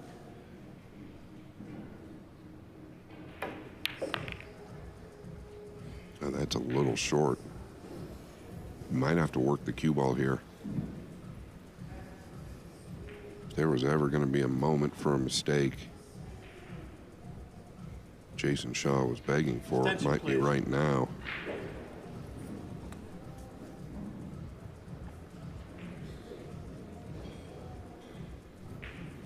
Just hard to believe that he's going to falter.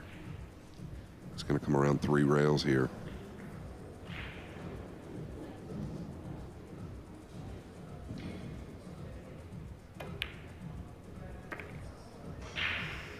Needs to carry. He's just got there.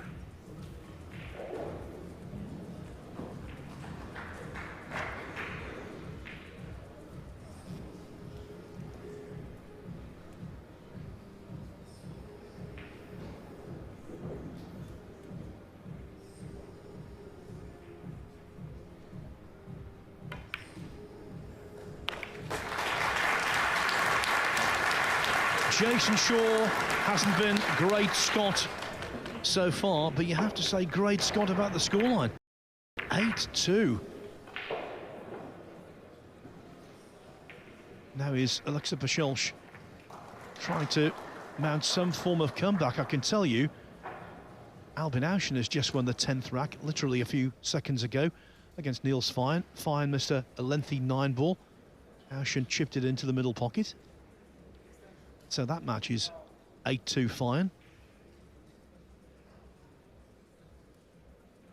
Yeah, oftentimes in the race to 10, race to 11, we'll see 2 swings, possibly 3 swings. In Shaw's match, I don't feel like we've seen any swings. It's all been co. Here, Aleska definitely trying to mount a comeback with that play. Wow. Not easy to go forward on that ball with a little bit of speed.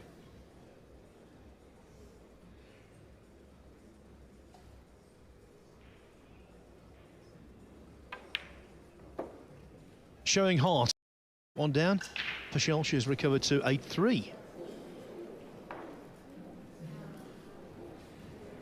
Yeah, Brady Berman, Barry Berman's son, the founder of this event, just walked by our desk. Really good young man. Knew his father for a long time, Phil. Well, there's definitely a family resemblance, isn't there? Rack number 11. Yeah, they could be Our current identical score is twins. 8-2 in favor of Mr. Coe. Mr. Coe to break.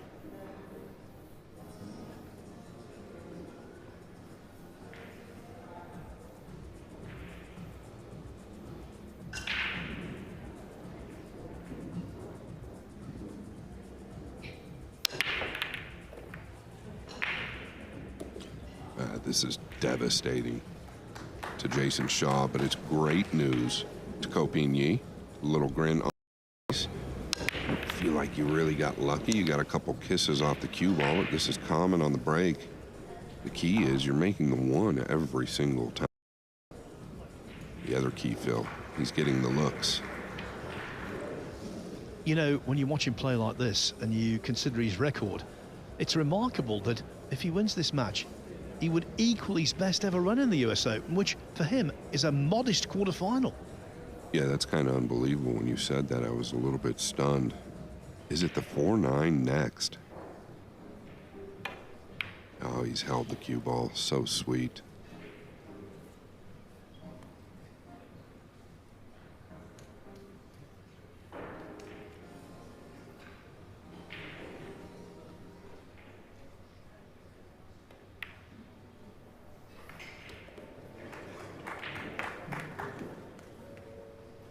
Well, it's another case of connecting the dots.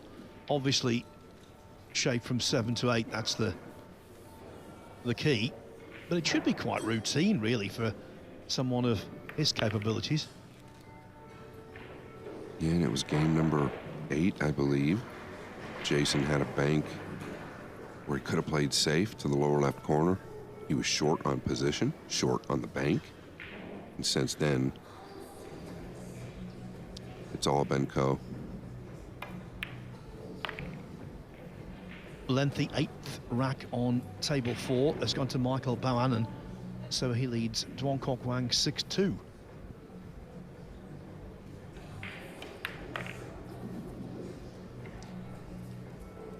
Yes, he's gotten the rubs. He's had a few good little things happen for him, but he's played really absolutely flawless, Phil. There's nothing that sticks out to me where says he doesn't deserve this. Yeah, skill plus a little smattering of fortune. When Ko Pin-Yi is involved, equals unbeatable. We always knew he could be on the hill against Jason Shaw, but we did not think it would be by a scoreline of 9-2. Table 3, it's 8-2. Niels Fine in a battle here for superiority in this tactical exchange at the start of the 11th rack.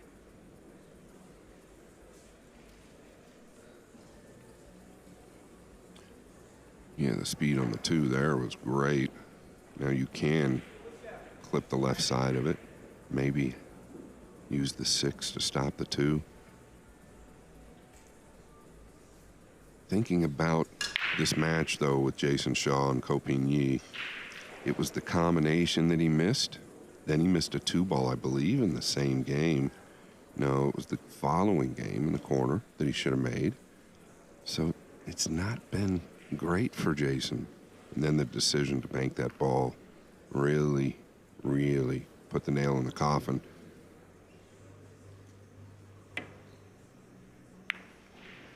Want to catch it thinner.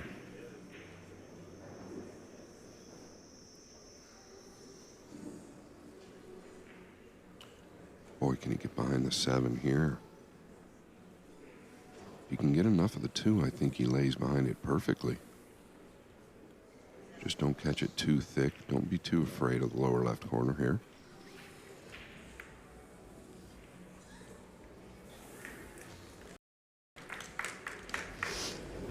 Rack number 12. Our current score is 9-2 in favor of Mr. Ko. Mr. Ko to break on the hill. Jason Shaw, 7 down, a possible 8 racks to go. Is it going to be a clean kill from Ko?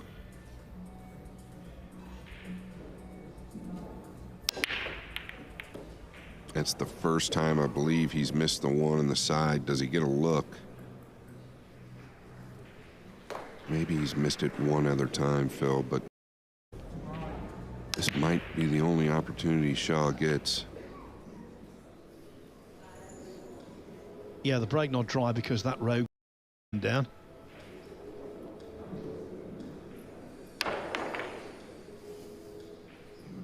Be a little bit cold-blooded if he can actually see the 1. Might be able to use the 3 here.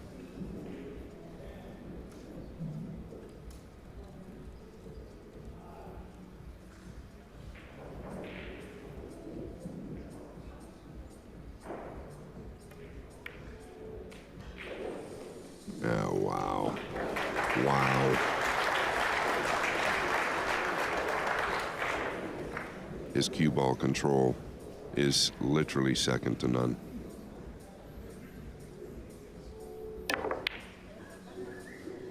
Watch out.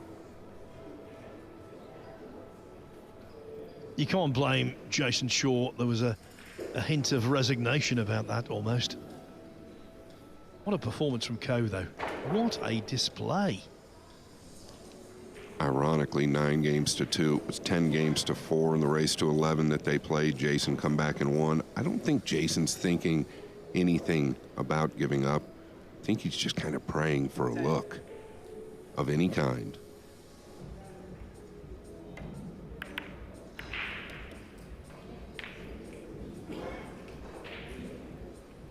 I think the only look now is Ko Ping-yi looking forward to the quarterfinals.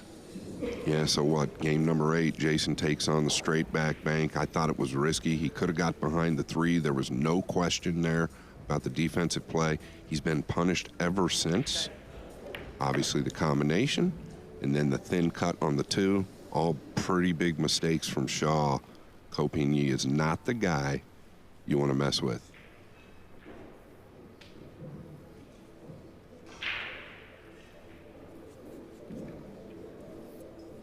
The man who quashed the hopes of Shane Van Boening in losers qualification, ending Van Boening's ambitions of a 6th US Open title this year at least. Now looks as though he's going to do the same for Jason Shaw, who was hoping to join that elite band of players who've won 2 or more US Opens. Again, looks as though the Scot will have to wait another 12 months to deliver. Yeah, and I feel for him, right? It's extremely painful to be in his situation. Nobody likes to lose, clearly, and Jason at the top of that list. Attention, please. But Phil, so far so good with my pick to win the tournament. Yeah, I wondered when you were going to come out with that old chestnut. You've left it quite late.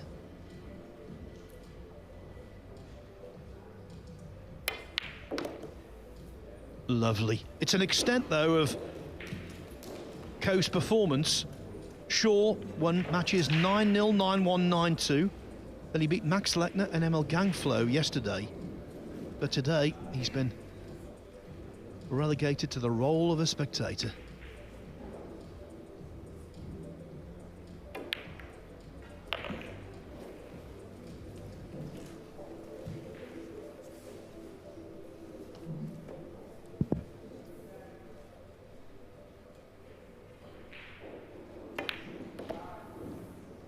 Yeah, what can you say, Phil? It's been clinical by Ko.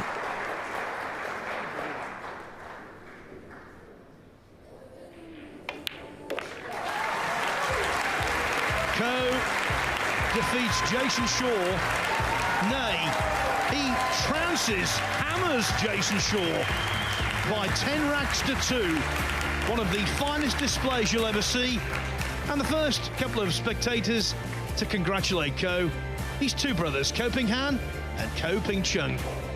He's into the quarterfinals. He's equalled his US Open best. And on that, he will take all the beating in the quest for the Barry Berman Trophy.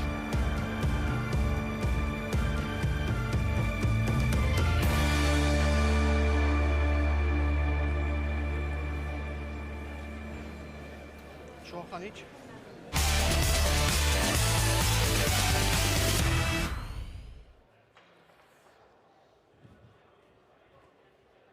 Thank you.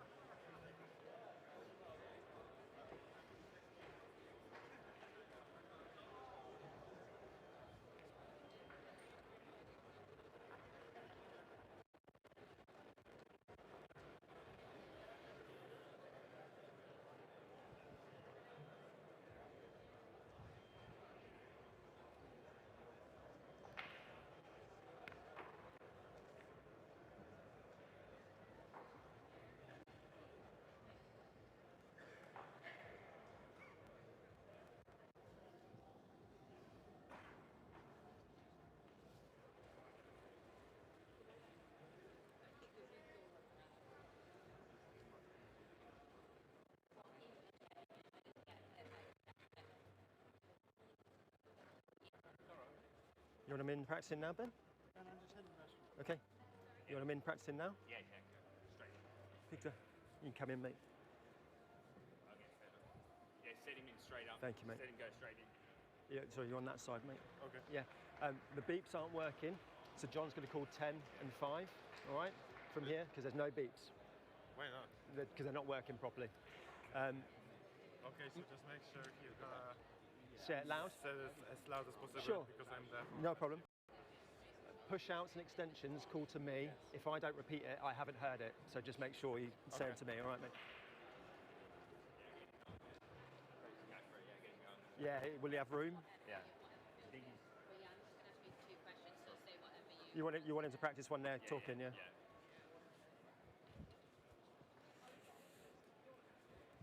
Victor, you can do your practice while they're doing the talking, all right? They're going to stay out your way as much as possible, okay? Yeah. They might have to move forward, but I don't think that's going to be possible, is it? I don't know if it's going to be possible, mate. If that's possible, that'd be about a foot, not far. Hello, mate. All right. The beeps aren't working, so John's going to shout 10 and 5, all right? Extensions and push-outs, call to me. If I don't repeat it, I haven't heard it, all right? So I'll repeat it back always, all right? John's going to be yelling. John's going to be 10 and 5, yeah, all right?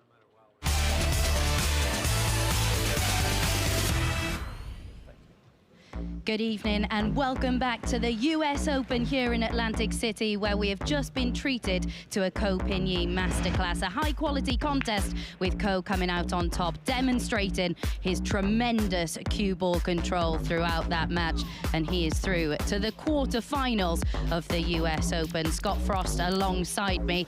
Ko's positional play throughout that match, Scott, absolutely exceptional. Yeah, I have to say, Ko was my pick to win the match. dart, Abby, but not only the positional play. When the long ball is at play, he just continues to come with it. He's so level with the back arm and so clinical. Yeah, and for Jason Shaw, incredibly frustrating. Just didn't get the run of the ball throughout that match. Yeah, you got to feel for Jason, right? He's such an emotional player. He's full of heart, but he made a couple of big mistakes there, right? Initially misses the combination in game number 5, and then I think it was the bank in game number 6 where he could have played safe. It was all co from there. Yeah, it was indeed. Still plenty of 9-ball to be played in this, the first of 2 sessions today. Josh Filler, the European Open champion and winner here in 2019. He's looking very good indeed.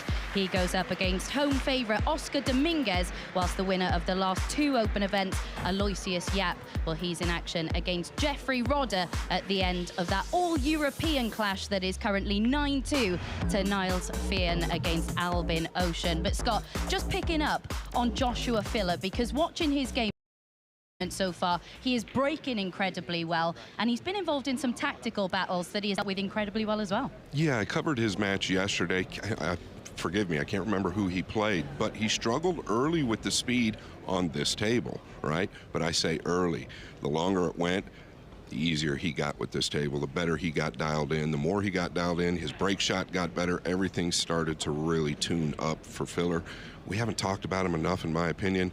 He and Gorst, they're both going to be incredibly tough to beat. Yeah, when you look at Joshua Filler in this form, because we touched on it at the top of the show, his ability to problem solve within a match, because he struggled with the pace of the table early on in his last 32 match, but by the end of that contest, he had the cue ball on a string, didn't he? I'm really glad you brought that up. Yeah, his cue ball on a string, but not only that, tactically in the last year, year and a half, he's really climbed up the top of the ladder, right? In my opinion, that's where he's starting to shine now, is just matured fully. Yeah, we've spoken a lot this week about the history and the prestige of this tournament. And earlier on this week, a few players sat down to talk about why it's so special. Winning sports events at the elite level is not easy. These 4 people are linked because they've all won the biggest prize in the pool. It's the US Open. The man that called the coast has left everyone for dead. Let the celebrations begin. Viva España! Jason Shaw, man on a mission. Jeremy Jones has just become the 2003 US Open 9-ball champion. Why is it so prestigious? The history of it and where it came from, I think, has a lot to do with why it's so important. Plus, if you look at the list of names that have won it, if you happen to get lucky enough to get in there, it's a pretty awesome list. You know, like you got the World Championships and many other events, but I feel like just everything that goes along with it, the history, the players that have won it, just makes it special. Yeah, for me, I think definitely was my biggest win, because maybe even more than World 9-ball, because the crown, like they said, the green jacket is something like unbelievable, you know. So I think when you lose the final, you finish runner-up. It was my first one. Obviously, that was going to get mentioned in this one. You know, I've been stitched up the fact that I lost in the final. Everyone's won it. Yeah, I was playing against the crowd in the finals. Obviously, everybody was rooting for SVB. It was different. You know, I'm winning a rack. There's 3 claps in the room. The SVB is winning a rack, and the whole room goes wild. I remember we were tied, I think, and I made it was a close jump that I made. Yeah, that was like a big turning point in the match. Yeah, the 4-ball. What do you see as the big kind of changes from sort of back when you was playing in your first few to where we're at now? Well, of course, for these guys, it's great. You know, the prize money always going up. That's something you always notice. But, you know, trying to carry on a legacy and improve a legacy is what Matchroom's done. But carrying it on and making the tournament better along with the players getting better. Right, lads, I think we'll call it a day. That was brilliant. Really enjoyed that. Thanks a lot. Yeah, cheers, pal. Yes, Scott. Open plays such a huge role in the history of 9-ball pool. What, in your opinion, sets this tournament apart? Well, initially it came from Barry Berman, right? Barry Berman's son, Brady Berman, just came into the building. Barry was such a founder, such a great founder of this event, really personable. I think that what Matchroom has done with this event is incredible. What they've done with the event's incredible. The players, the fans, tomorrow it's going to be completely sold out. It's as good as it gets. I think it's the toughest tournament in the world to win as well. Yeah, 31 different players have gone on to lift this trophy, but Fedor Gorst, who's currently going through his practice rack behind us, he's bidding to become just the 5th player in history to go back-to-back in this tournament. And the way he's played so far this week, you wouldn't back against it. Well, there's not too many players you can say could go back-to-back. In a tournament like this, going back-to-back is near impossible. Us commentators didn't pick Fedor Gorst to win the tournament, and I wanted to mention it last match. It's not that we don't think he can, it's just that the pressure adds up so easily when you get to somewhere near the finals or the quarterfinals of something like this. But Gorst, he could do it. Yeah, and he really did look unstoppable at times yesterday, didn't he? What's it going to take to get the better of him here today? Well, the problem is for a lot of these players is it's, in my opinion, it's called the Fedor effect, right? I think that it's real. Efren Reyes always had that effect on players, and Fedor Gorst has that effect on players as well. Right then, next up, it is the world #1, Fedor Gorst, who is taking on Viktor Zielinski.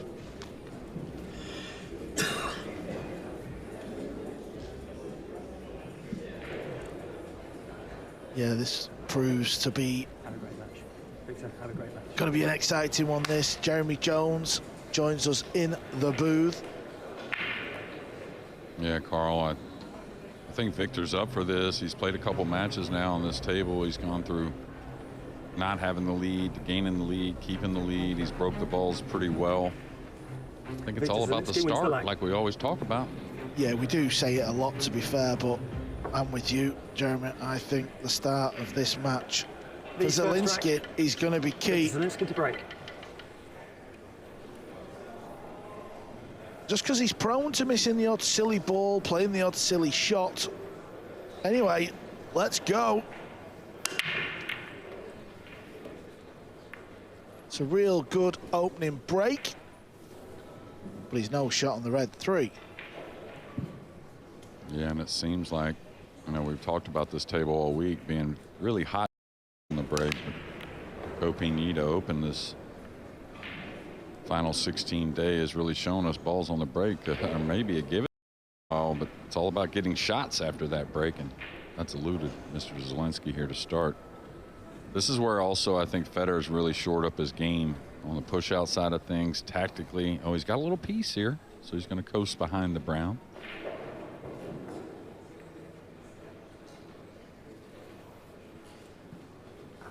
Yeah, decent safety shot there. Yeah, I'll tell you, if he's comfortable, you'd like to kick straight across, trying to go at the bottom half of this 3. That really lends a lot of different safeties behind the brown. He may fluke the pink. This is the type you don't mind, though. You're looking straight across at it. 10. Should be judged very well. I caught it a little heavy. May get away with it.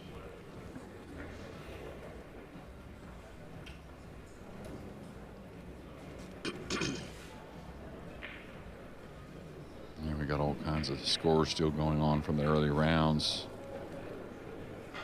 With Koping with such a decisive victory, of course, Niels Fan has moved on and beat Albin Ocean, so we've lost another former world champion and another one that was trying to get that U.S. Open that had eluded him his entire career.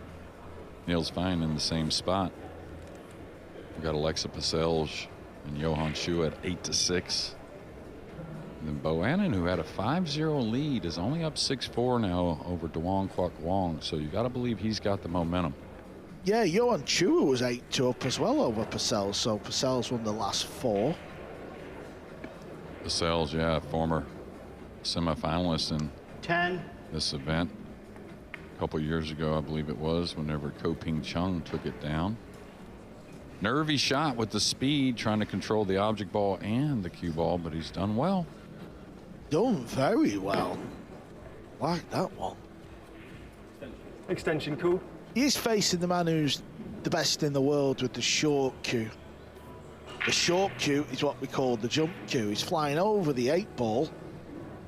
He's trying to pop the red 3 in the bottom right. There's an outside chance of the 9 ball moving. Maybe even fluking the pink 4, so pay attention. Yeah, and the funny thing about him compared to others, he's not that big of an underdog here.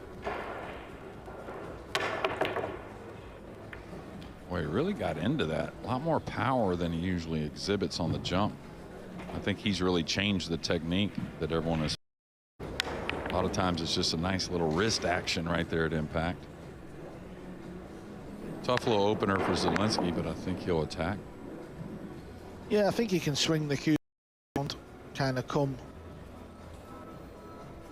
2 or 3 rails for a shot on the pink 4. 10. Maybe a bit of two-way behind the 7-9, and that was way heavy. So 2 really nice safeties that were awfully touchy, but not so good there on the open offensive shot.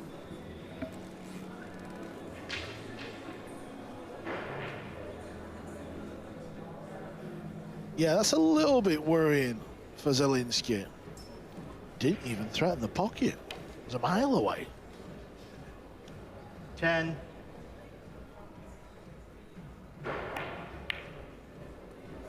Ghost following suit. Edgy first rack here. Yeah, and I know he's, but you know, you always kind of watch Federer. I think he's a fun guy to watch. I like watching how he works around the table, and guy you can always learn something from. But and of course he's world #1, so he's going to get those eyes. But I haven't seen hardly any mistakes from him all week. I'm talking about making the ball, position, safeties. Doesn't really matter. It's been all on point. But I think he leaves that first 3 ball behind pretty well, though, right?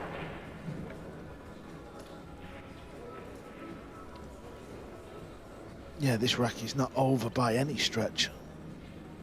Still got to take care of a couple of good positional shots here. Got to get this one right. Doesn't want to land funny on the green 6. Looks to have fell okay as long as he's got a piece of an angle he can come across. Over on table 2, Johan Chua was 8-2 up over Alexa Purcell's. Purcell's just missed a real easy ball in the side. Chua's about to knock the 9 ball in. 9-6 now. Yeah, that little angle you were talking about, he could have used a little more, because now he's going to have not so much troubles making the 7, but what type of good position on the 8 can he really get? Oh, he was able to avoid the 9, so that really helped. Didn't think that was possible. Yeah, where's this cue ball finished? Oh, he's okay. He's off the rail enough. Yeah, there's a lot more angle on this shot, though, than it appears. And Zielinski always one of the best not using a rail, or just kind of like the 1 rail position.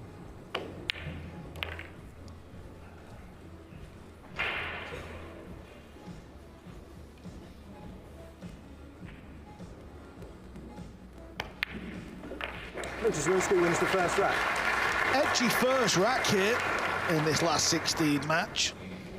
Zielinski will walk back to his chair, feeling a little bit better. Both players missing the red 3 in the same pocket. You know, it doesn't matter how many matches you've played, how many times you've played in this tournament. Winning that first rack feels nice. 17th on the tour, that's his ranking, World 9-Ball Tour. Best finish in one of these big open events. It was the US Open quarterfinals in 2023. Yeah, really amazing. That's his best finish, just because so talented. The guy we talked about for a couple years straight, it seemed like, when he's going to break through. Yeah, I just feel like to get to the world #1 like Federer, you've got to tick all the right boxes. You've got to be the complete player. That's why Federer is there. Zielinski's still missing a couple of little things, but such a young Rack number 2. man, of course. Victor Zielinski to break, leading 1 rack to 0. Yeah, Federer defending champion. Not only is that special, it's the fact that he lost in the final the previous year. Another good break here. Doesn't look like he's going to be having a shot, though. Yeah, I think the pink's got him cut off, and pushing out is always difficult, even more difficult at this level, the highest level on the planet.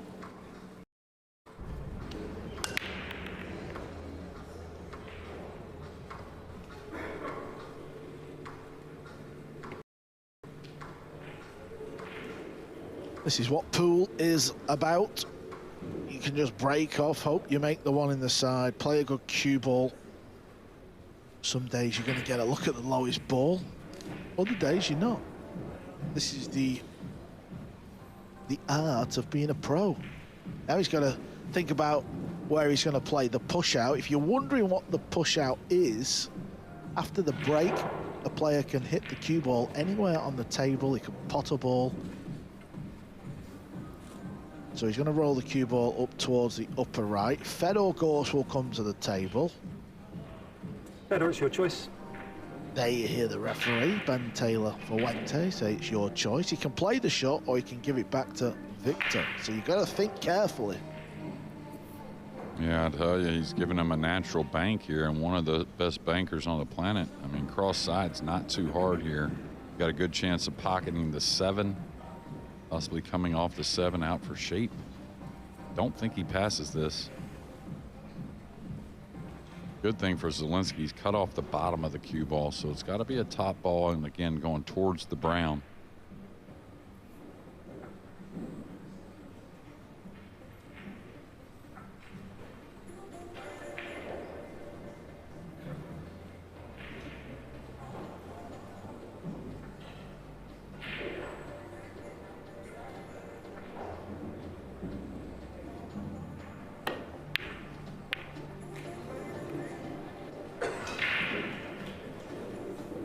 Can't really blame him for shooting that ball, but he's missed it. Yeah, he had 2 ways to stay at the table, narrowly missing both, and now he's left a bit of a tester, but with the combination there, gotta like chances of continuing a run here in game number 2. Doesn't matter if the blue ball follows the brown 7 in here. He may have preferred it the way he's left it. Wanted to hit the brown 7 a little fuller. The fact that he hit it too thin is why it's come to the bottom rail. And he's got an odd shot here. Go 2 rails between the 9-6. That's fairly natural, but you got to hit the mark. You come backwards with the cue ball. You got to be aware of letting up on the swing a little bit, maybe the upper right corner. Called.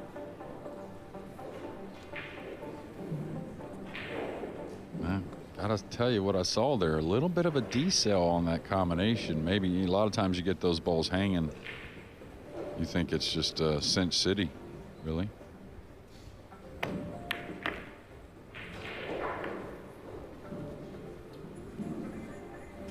Pretty smart shot overall.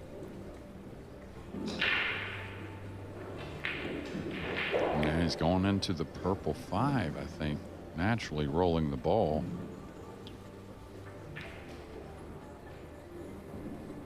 I don't know if he really wants to dig on this.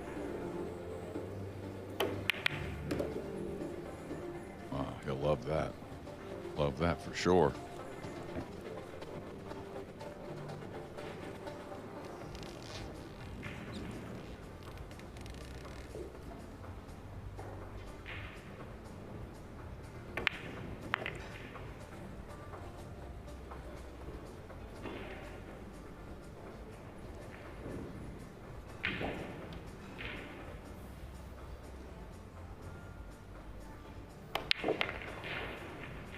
Yeah, match has just started over on table 3. We have the Filipino Jeffrey Roeder. He's up against, well, the man who's won the last 2 open events on the circuit, Aloysius Yap. They're still playing rack 1. Yeah, much cleaner strike there on the 6 from Zielinski. Have to let the stroke out a bit. Looks like he can cheat this, maybe come 2 cushions, play a 9 in the side. May have to draw the ball.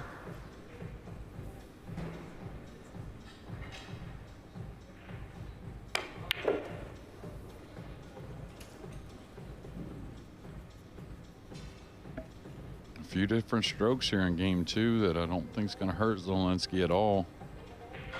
He's broke the balls very well without getting a shot. Yeah, the defending champion, the world #1. I'll be a little bit careful here. Here is table number 3. And a familiar sight. It's Aloysius Yap at the table. Couple of balls. And he has this simple 9-ball to take the lead.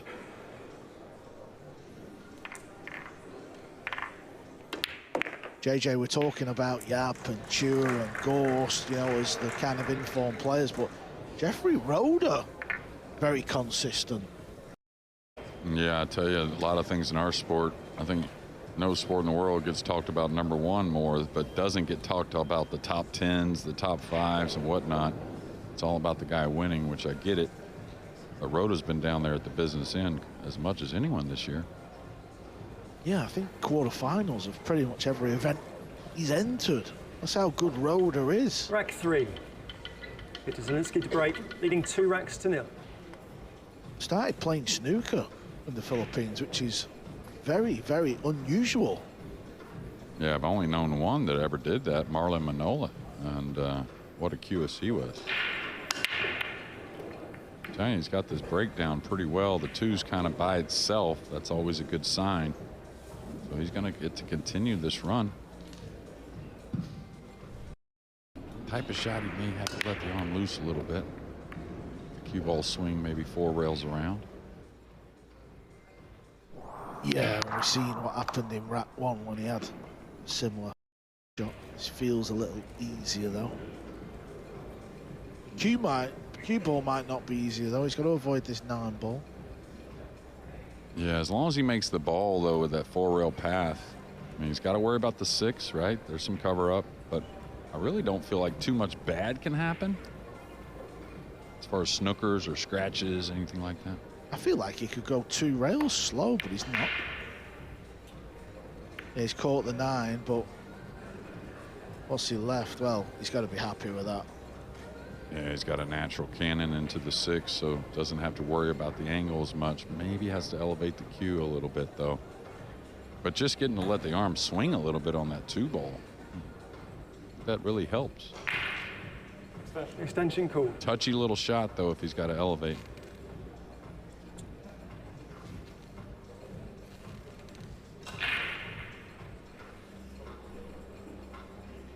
Back of the cue is definitely in the air. You can't tell from the overhead. But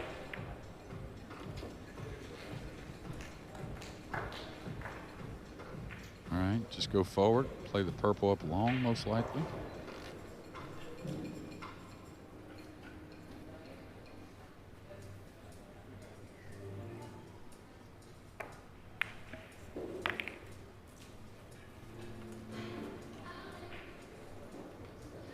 One thing we do know, the more racks Zielinski keeps winning early on, he'll just relax really into this game. That's kind of his style of play.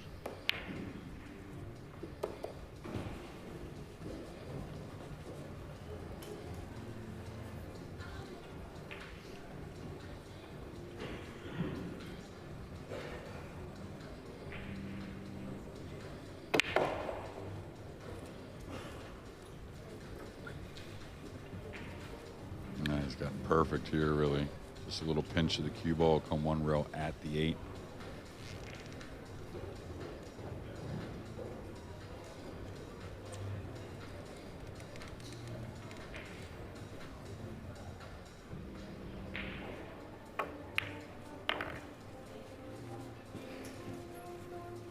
May fall a little on top of this to where he's drawn on top of the 9. Don't really see the scratch line, like that's a worry. I think it's more about now he's got to command the speed because the line on the 8 isn't that great. Kind of stunned it. Really good at that shot. Yeah, that's a shot the pros need to have in the locker. Victor Zielinski wins the 3rd rack. And clearly, Victor Zielinski does. So, a bit of problem here for the defending champ and the world #1 as Zielinski wins the opening 3.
Welcome back to the 48th US Open Pool Championships. We're in Atlantic City, and there's been plenty of action going on.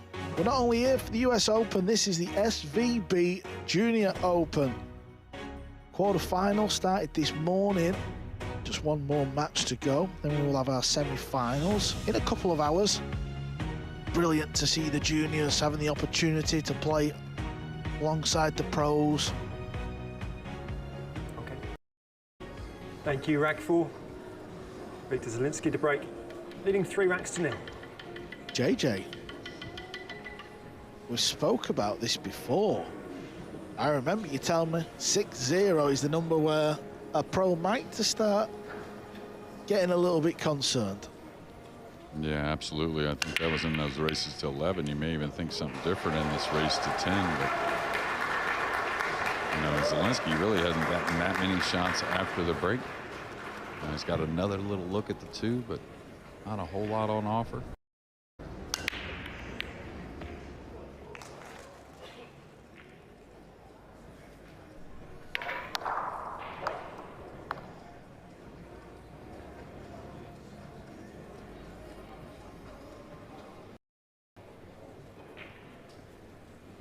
Yeah, he played some nifty safeties, I thought, that were pretty touchy. Another one coming. This is also where you can't, you know, when it's obvious, you never want to leave the ball over the hole, but this is going to open up a little bit for Federer, but I don't think you can get over involved with how good Federer is with the jump cue. Try and alter your safeties a little accordingly just because he's liable to make anything with the short cue. I think you just got to keep it fairly standard. If he makes that big jump shot on you, you just got to take it. So is that the only place I can see this? Yes.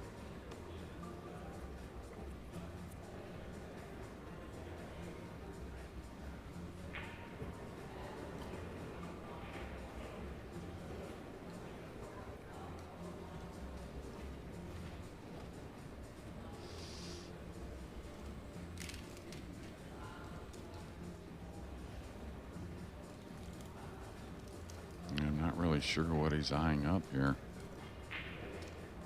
Looks like he's trying to put some speed on this. What a shot. Didn't even look at that one. That was a beauty. It really was. What a shot. What a way to try and get back in the match.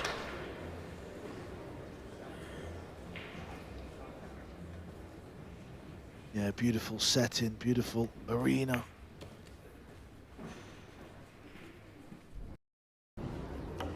Look how thin that was. Straight in the middle of the pocket.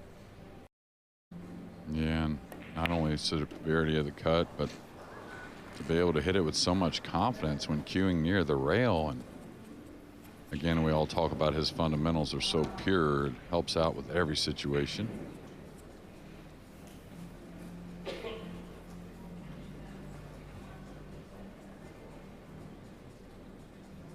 I think Federer did play his first match, of course, as defending champion on this table, but I think he's been on tables 2, 3, and 4 for the most part, so maybe has to get back adjusted. Yeah, on table 4, the Matchroom YouTube table. Oh, Dewan Wong was down 5-0 to Michael Bohannon, now about to tie him with an easy 9-ball at 7 apiece. So really the most drama of any of the first round matches. Well, Johan Chua also served up a little bit of drama. He was 8-2 up over Alexa Purcell. Johan Chua just got the match won 10-7. What has Fedor Gorst done here? Yeah, and he hit the center of the pocket, so just way off with the measurements on the cue ball. Not the easiest of safeties either. I mean, you can maybe get a snooker. He's just going to kind of get this up table, trying to use the 8 and 9, bring the cue ball over to the side cushion. Oh, he double hit the ball, it looked like, or miscued. There was a funny sound there, Carl. Yeah, I'm with you. It didn't sound how it usually does. And look at the of Gorst. Maybe a hair and miscue.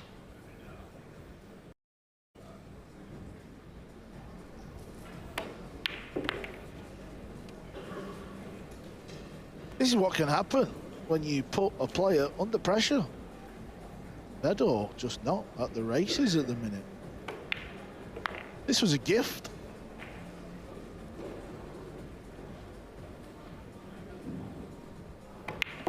Zielinski wins the 4th rack. He does win the 4th rack.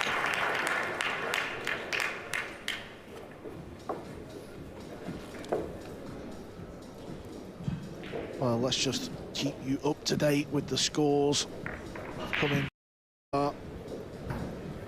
If you missed it, if you're just tuning in, complete domination from Ko Pin Yi. 10-2, and then Johan Chua. He's going to be playing Niels Fine. He won quite comfortably. Let's hear from the Dutchman.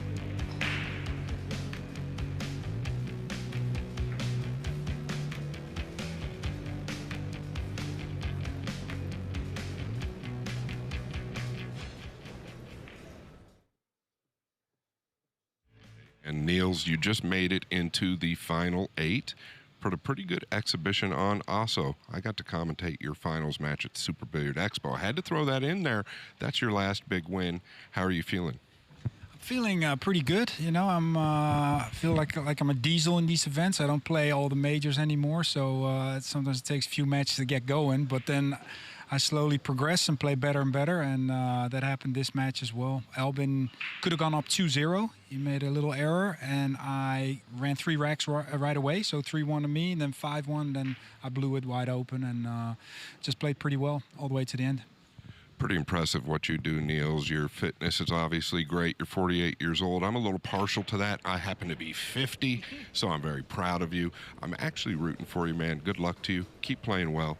We're all proud of you. Thanks a lot, Scott. Appreciate it. Niels Fine doing it for the old boys, the men in the 40s. 48 doesn't look it one bit. Never won the US Open. Of course, he's a former world champion. Won the World Pool Masters a couple of times as well, so boy, would he love to add the US Open to the resume. Yeah, without a doubt. Mosconi Cup MVP, many-time champion with the Mosconi Cup. Won many different disciplines and championships, and just the U.S. Open has gotten away at times, and still got a chance. Those semifinalists 2 years ago. I was gonna say I like attacking on that shot there, but I think I would have tried to hump it in a little bit more, put a little more pace, try to get that cue ball to the bottom rail.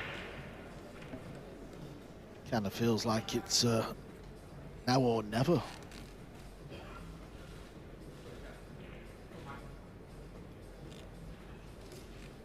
No, nothing natural about this. He's got to get into it. The good thing is the path for the cue ball should be somewhat where it's at now.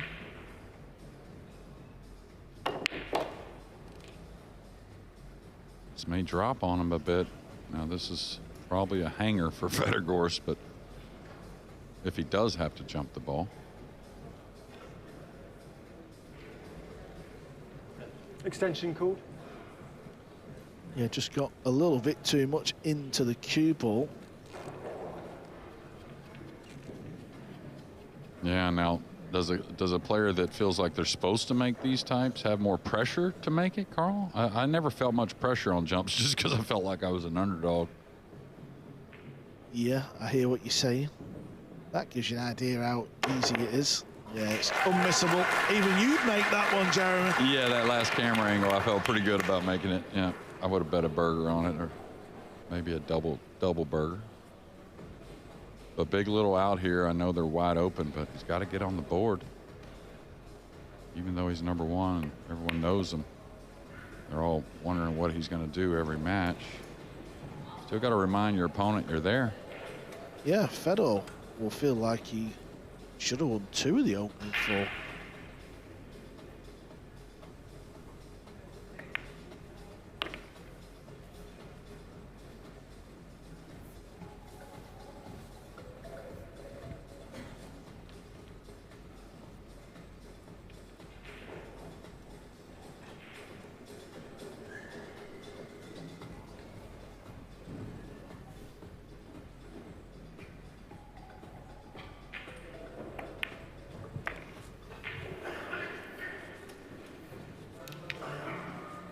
Yeah, that's finished up lovely. 2 rails now with a cue ball.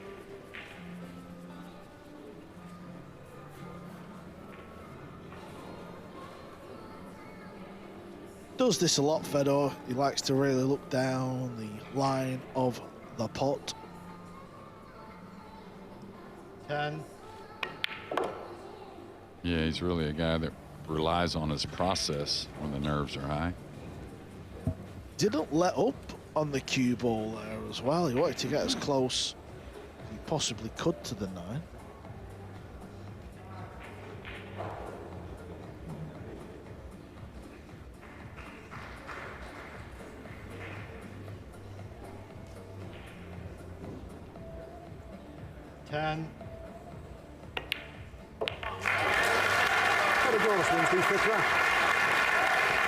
Fedor is on the board. How big of a rack could that have been as he trails 4-1? 10 minutes ago, this was the Filipino, the current Hanoi Open champion, as he finally gets over the line, 10-7 over Purcell's. Let's hear from Johan. Johan, you just happened to defeat Aleska Purcell's 10-7. You were leading pretty heavily in that match. I also have to mention you're the winner of the Battle of the Bull, which we just covered. You just seem to continue to get stronger as you go. How'd the match go? Well, against Alexa, I was cruising 8-1 in the first quarter of the match, but suddenly he came back. He played a lot of good shots and safety shots, and I'm just lucky. I was just fortunate he missed the 5-ball, and it's supposed to be 8-7, but he missed the 5-ball. That gets me on the hill. Yeah, really nice, really nice. We pay close attention to you, and I just said it, and I'm going to continue to say it. You keep getting stronger as you go. It seems like you never get tired. Do you work out often? Do you do a lot of training off the table? In my trip here in US, no, I don't. But in the Philippines, I do some running, just cardio, and just practice a lot. And yeah, just that's my routine, and I just practice a lot, like 5 to 7 hours a day. Awesome, Johan. You're in the final 8. We wish you the best of luck. Play well, my friend. Thank you so much, Scott. Yeah, in true Filipino style, hours and hours on the pool table. That's why he's going to be a real threat in this year's Open.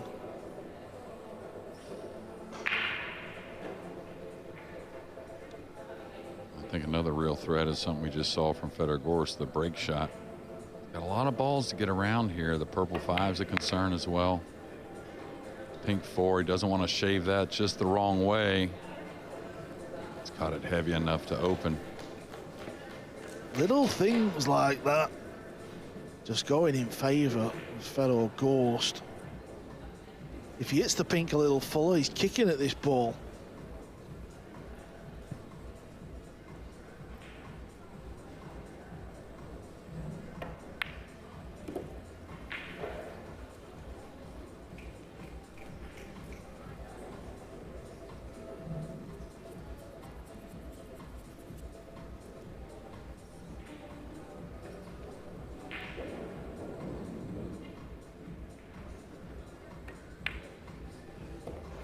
The only American left in this year's Open is Oscar Dominguez.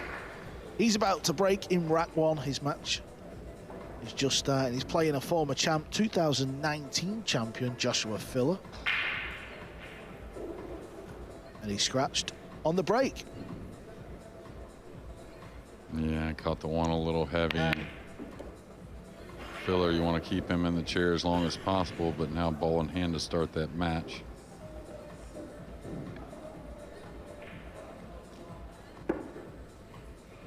Yeah, now we're down to the final 16, and you know, we're playing on TV. We have these kind of mini breaks, don't we? These ad breaks after every 3 racks. So after this rack, Fedor will sort of walk out to the arena to his team. He's got a couple of people here with him, and he'll start to feel a little bit better.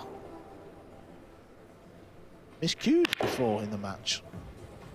This should get there.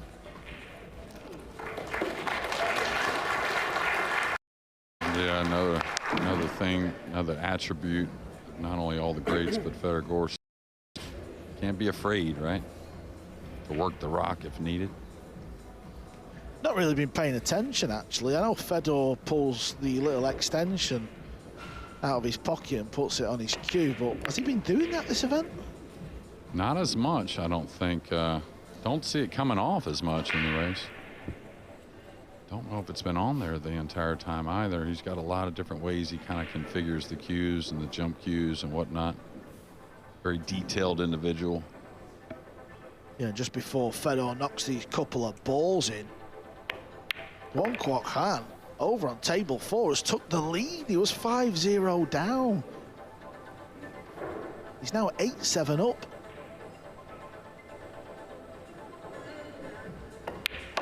And with a BR, a break and run, Fedor Gorst, who was 4-0 down, wins the next two. He trails 4-2.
The Barry Berman Trophy is what these guys are trying to hold come tomorrow evening.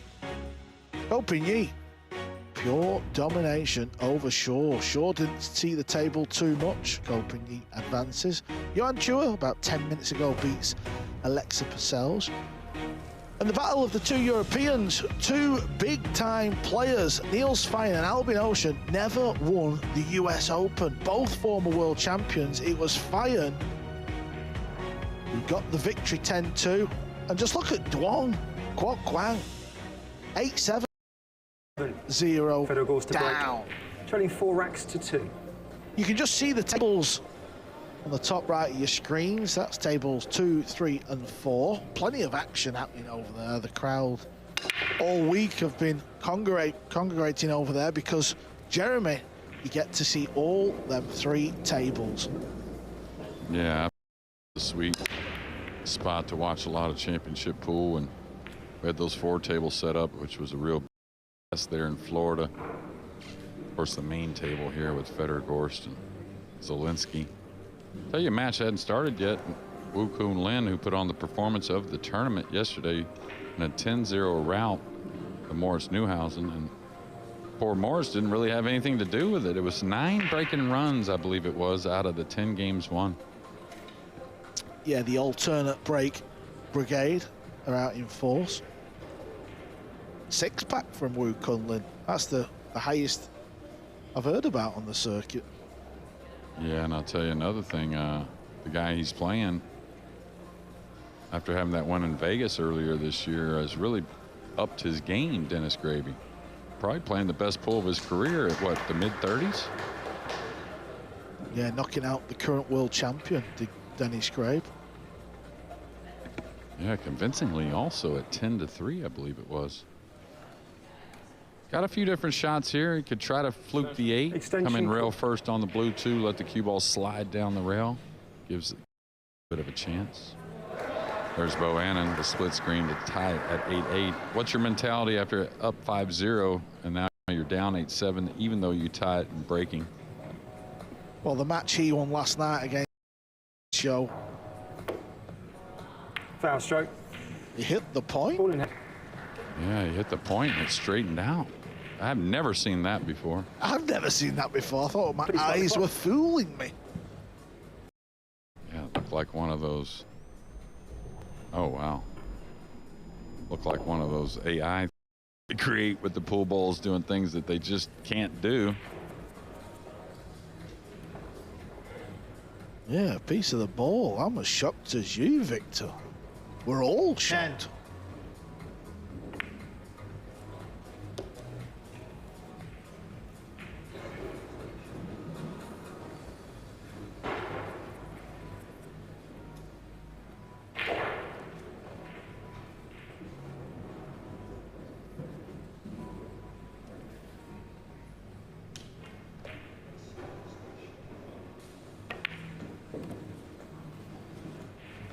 Fundamentals of Gorst are very, very good. Stays very, very still if you watch his head.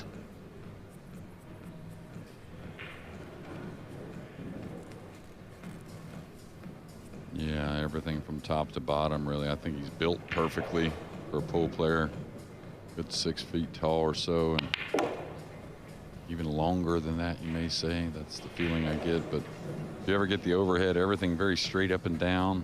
As far as the elbow, the wrist, the shoulder, everything in line, which is a bonus, I think.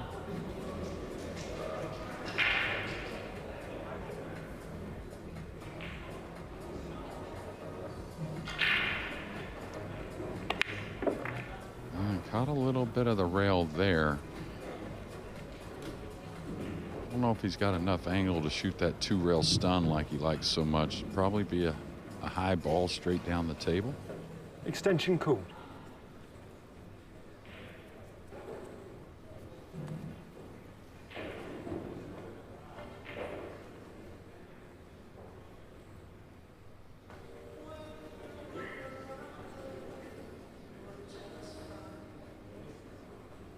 Yeah, it is the stun.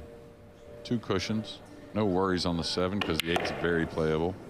This type of shot can get a little worrisome if the 8's tucked away somewhere, but really hard to have problems.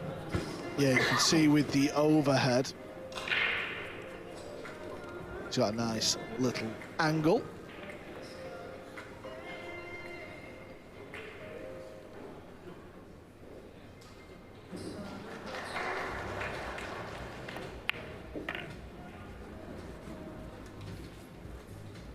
He's done well here, Fedor. He's done really well. Yeah, I think that's another one of the type of shots he's improved at or uses more often. Rolling the ball with spin to open up the angle rather than before he used to stun all the time. That's that flyweight they were trying to get us, Jeremy, at the top of the show. Yeah, one small victory.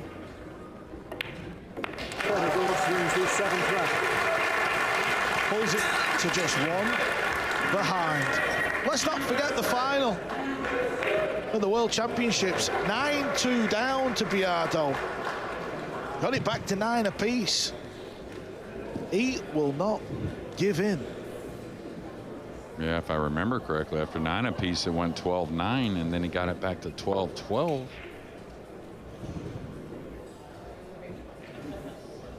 And that race to 15, that's when Biardo jumped the 2 and landed on top of it. It might have been 13-13, I think it was, you're right. Yeah, I think it was 13. But like you said, the point being is he come back again. Had a dry break actually at 13-13, never shot again. Ended up losing 15-13. But the moral of the story is he does not quit. He will keep fighting. Rack 8, Fedor Gorst to break. Trailing 4 racks to 3.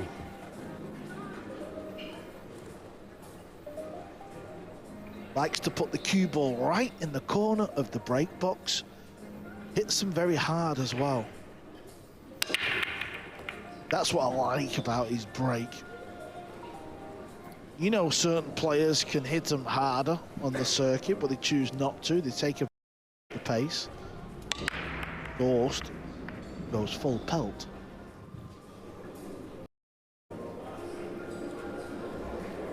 Yeah, there's a push-out option here. He does have a little piece of the blue too, but is there any future playing without the push-out?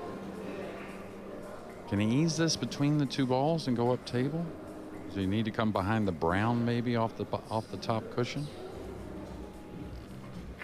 That's the thing about 9-ball pool that I think spectators don't realize. You know, you can only practice probably 5 to 10% of the shots. There's so many out there. You know, you talk about 9 round ball object balls and the cue ball and all the different combinations of things you could see. Good luck practicing them all.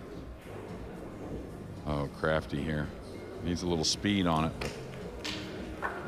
He may have left the gap, you know. Learned a little something there, though. You could see the intent. You've heard us talk about Aloysius Yap. Was the man from Singapore. He's won the last 2 Open events on the circuit. He won the UK Open in May, and then just a couple of weeks ago down in Florida, the inaugural Florida Open, it was Yap who beat SVB to lift the Golden Palm Trophy. I know just a few of his matches this week. He said he's not been firing on all cylinders, but he's against Roda. Yeah, and I'll tell you, he's had one fortunate roll I saw over there in that match, but other than that, it's been a clinic. And you know, talked about it in the opener that felt like there were some arms that were tight. Maybe they loosen up now, getting to this final 16.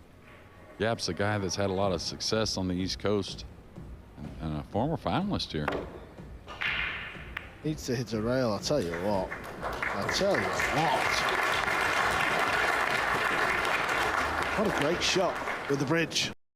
Jacked up. Yeah, if he doesn't catch it dead full, he probably doesn't get a cushion. So keeping the heat on Zielinski to play another jam up safety. Seems like that's what it's going to take to get a shot. Dragging him behind the 3. Tough little play here. Got some nice hands, Carl. Nailed.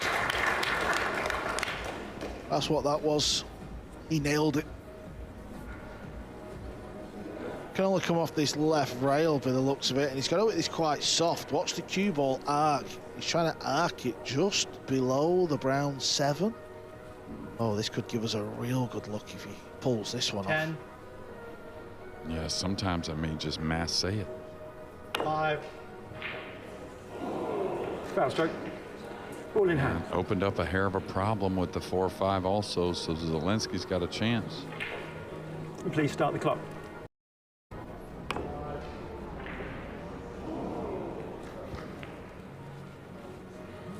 It was always going to be a tough hit. Yeah, that type of shot, I wouldn't, like I said, I wouldn't hate a player if they just went for the full-blown masse down the rail and then let it arc without using the side cushion. You know what I mean? Try just see what you can do, just trying to bend the ball yourself.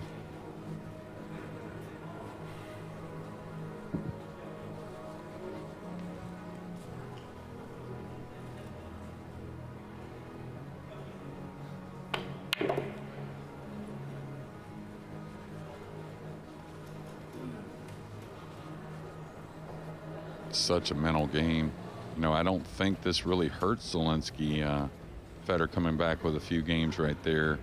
I think he expects a dogfight, really, something that's not going to be easy. Oh, my. Are you really serious? You make that mistake? Wow, talk about a body blow, a self-inflicted body blow.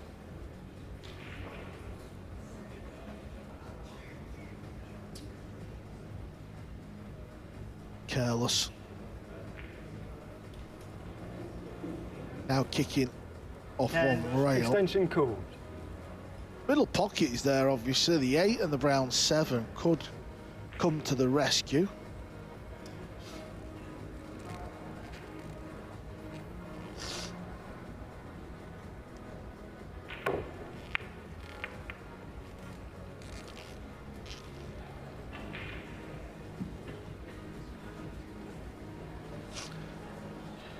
This has landed a little awkward. Federer might have to jack up, Jeremy. Yeah, well, I was going to say, regardless if it's jacked up or leveled out, we're going to see one heck of a shot, or one heck of an attempt at a shot. What's he looking at there, Carl? Is he looking at crossing this? 10. Looking at crossing this with speed. Watch out for the upper left corner. Oh, nifty. Kind of nifty.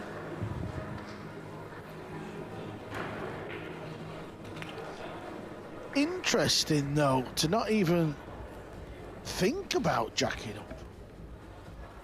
Well, he talked about it at the World Championships that when it came down to on the fence a little bit, he was going to go on the safety side of things. And that didn't get him the title, but it did get him to the final. 10.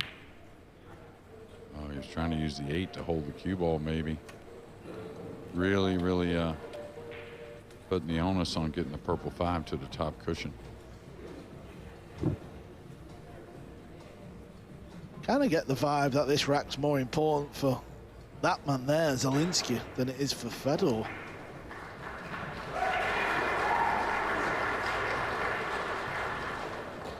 Ten.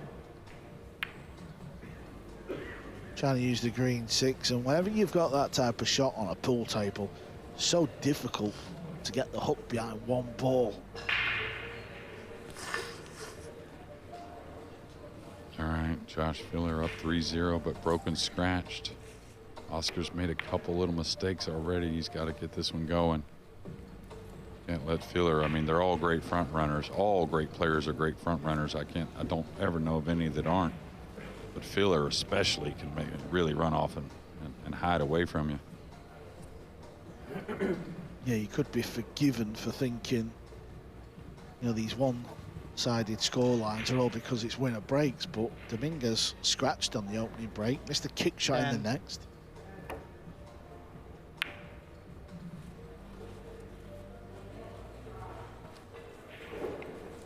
Knew he wasn't getting the safety, or the snooker rather. Just a containing shot. Now this is the type of shot, I like coming 2 cushions to the upper right corner rather than behind the 6 myself. I think you lose the 5 a little more often.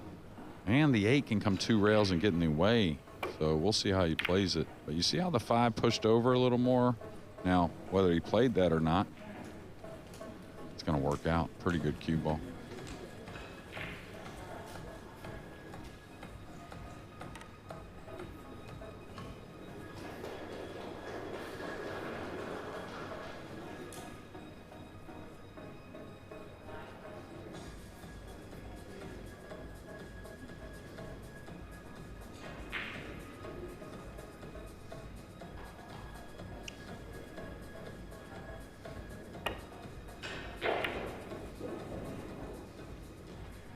Wants maximum distance here, just to make the pot a little tougher.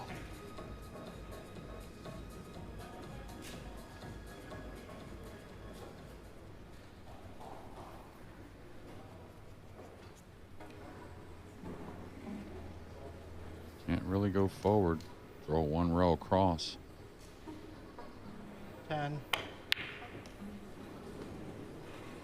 Yeah, John Lehman has to warn the players on 10, and that was right on the backswing. I don't know if that had any implications.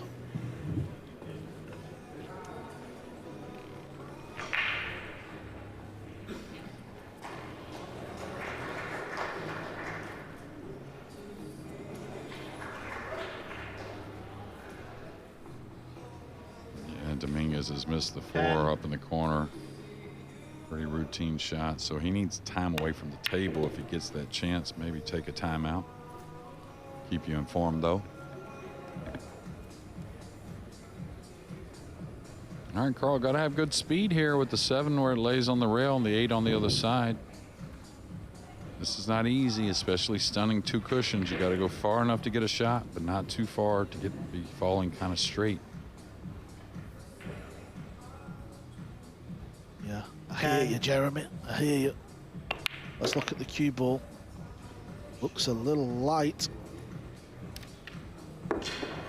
Not happy he's Ghost. He's mumbling to himself.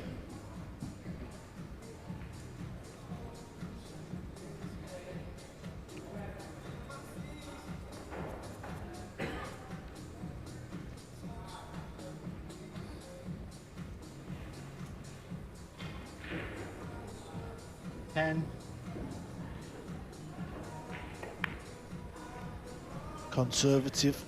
He's playing very smart. He's keeping the pressure on his opponent. Don't want to fly at a bank and give an easy starter.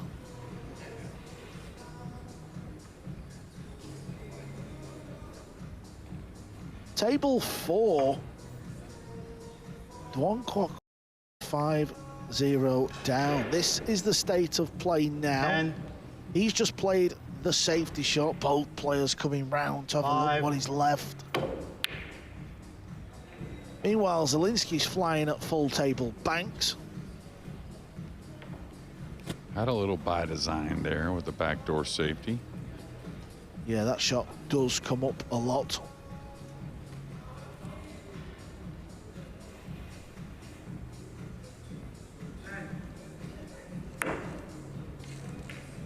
I think Rota's got a look here at this 7.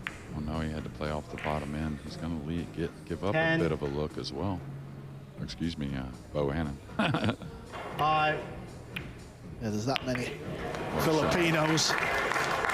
And Ghost is perfect on the 8 with a thin snipper. We're only 8 racks in. This match has really served us up. Both players feeling it, but has to be said at 4 apiece. Ghost will be the happier of the 2.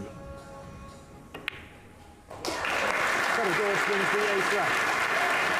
Can't help but think Zielinski's missed the trick. Okay, what's Bohannon attempting here? Trying to just split the balls. Use the 9 as a blocker. Good shot. Yeah, really good. And usually when the cue ball rests on the rail, you get the speed right. You capture the entire shot. Last night, Michael was 9-5 down against Azus Atencio. He won the last 5 racks, and at 9 apiece, everybody were just stood around table 2, sweating the last rack. It was amazing viewing. Did he get behind the 9? I think he did. He's going to need the short stick. Yeah, what a shot. Wow, what a save. That's the players these days, I think, to have the resolve, not to just hit it with speed and try and get separation somehow, but to play that type of shot at 9-8, final 16 in the U.S. Open. Shows a lot of heart, really.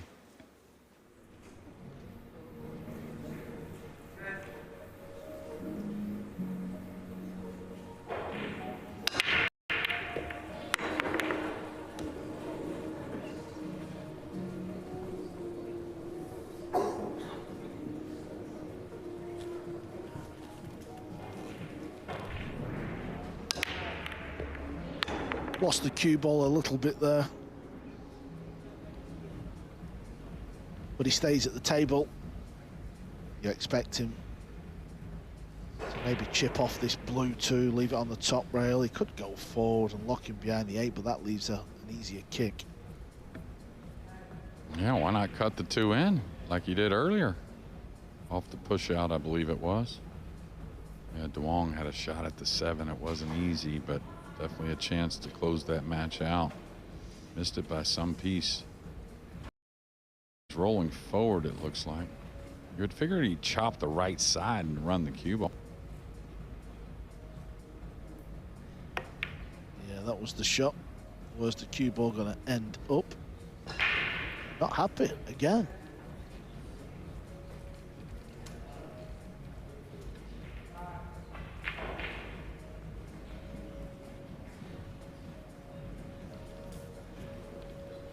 Yeah, and Jeffrey Rota's just run into a buzzsaw of Aloysius Yap. Definitely brought his best game here when it means the most moving forward. 10. That's going to be okay here to get behind the purple. Keep the jumper jumping. Yeah, very good safety.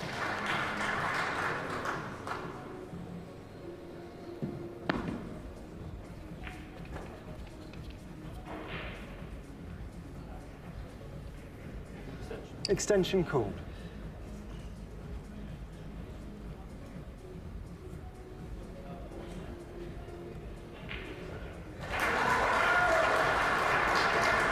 You can hear the round of applause. That's because on table number 4, it's going to be a one-rack shootout. We're tied at 9-9.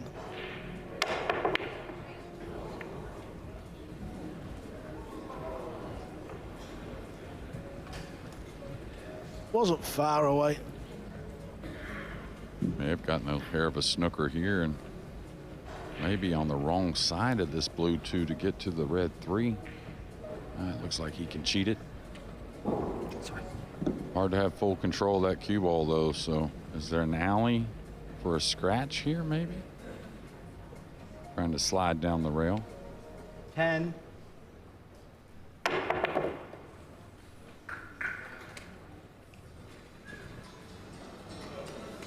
Played it with follow.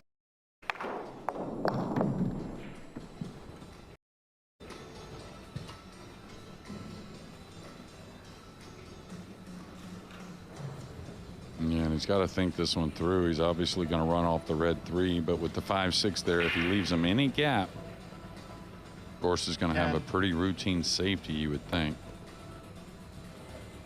So he wants this to bounce a bit.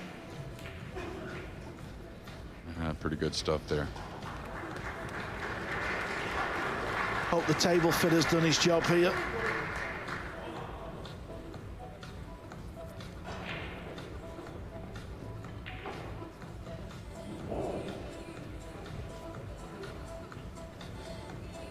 Joshua Filler's about to win rack 5. That's 5-0 now.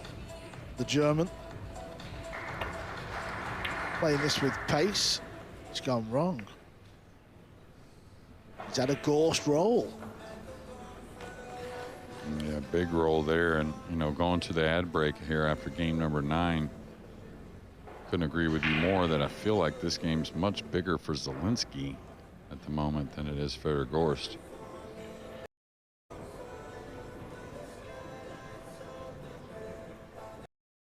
Extension called.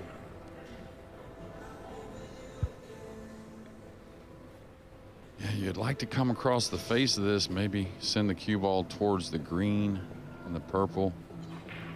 But with the 7 there, I think it's a little dicey judging that. Yeah, that's what you want, though, percentage-wise, that gives you maybe another chance at the table.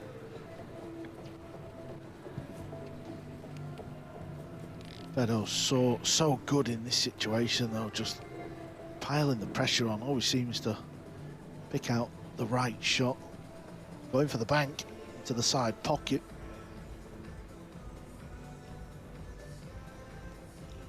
Ten. 5.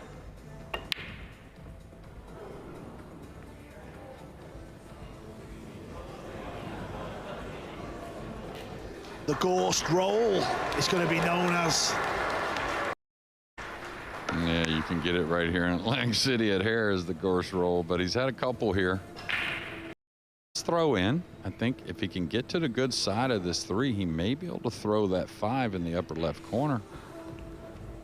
He's got to spin it. 10. He's got to get to what is our right side of the 3. He's going off the edge. 5. It's not.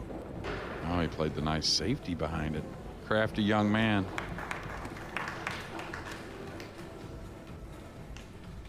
Not forgot about table 4, the match between Duong and Michael, tied at 9 apiece. Michael broke off, didn't have a shot on the blue 2, played a push, they're both on the 2 ball still.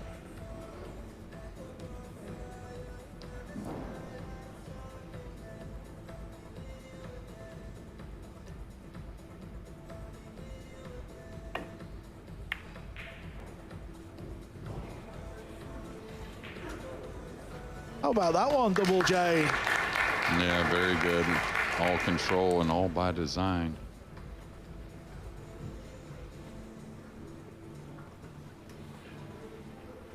Very similar to Filler, right? As far as improving that side of their games. Going from, you know, not ever bad at it, but not one of the top guys in that department. Now both of them, I think, are considered two of the best. Just got a glimpse of Fedor looking over his shoulder because table number 4 is right next to Fedor, and Michael's just knocked a good blue 2 ball in, and he's got a chance for the match over there.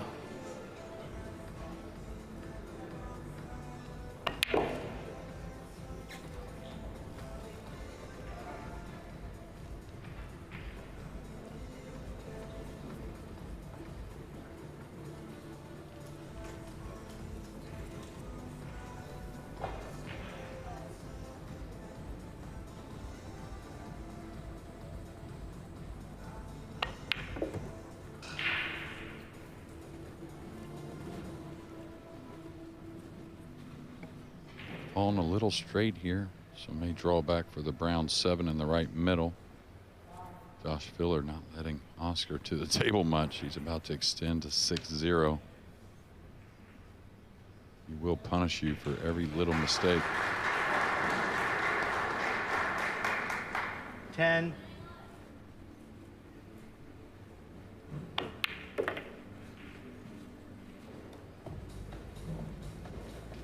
Fly number 2. Yeah, does he have a pocket here? Does this cut in the side? Looks steep to me.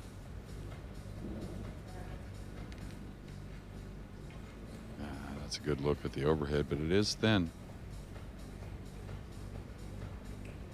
And with you, JJ, this is thin. Did well though. Cue ball looks to be okay. Just keeps grinding, Fedor, doesn't he? Just keeps fighting, never gives up, even when he's clearly not playing his A game. Yeah, what I always label Carl is he never stops working. You know, he's got his process. I think that's why he holds up under pressure so well. He really relies on that process and then trusts it fully. 10.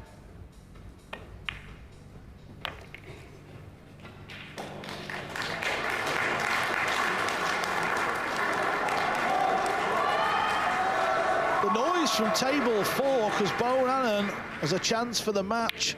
But on the main table, Fedor Gorst for the first time leads. It's 5-4.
last 16 and quarterfinals day here in Atlantic City for the 48th US Open Pool Championship.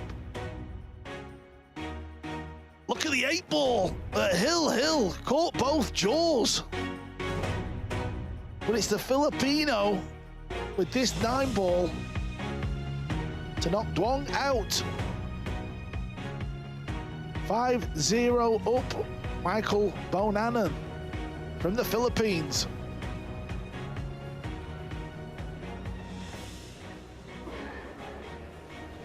Finally got over the line. Jeremy, what about the 8-ball?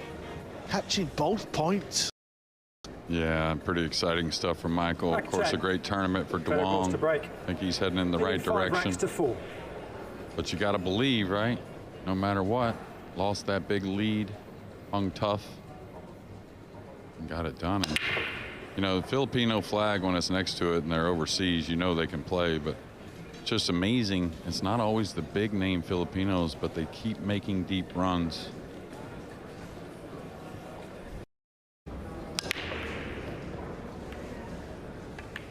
You know, and this guy, Fedor Gorst, our #1 player in the world, a lot of tools. He's got a lot of assets when it comes to the game of 9-ball. But to me, the one that separates even more is this one right here. I think the break shot, when it gets going, he can do a lot of damage quickly.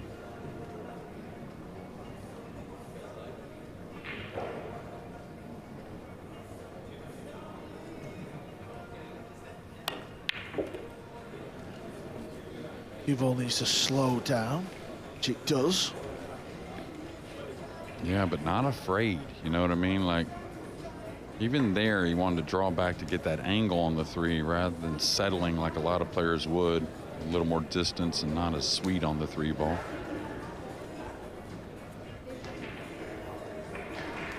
What's he going for position here? Is he coming across into him?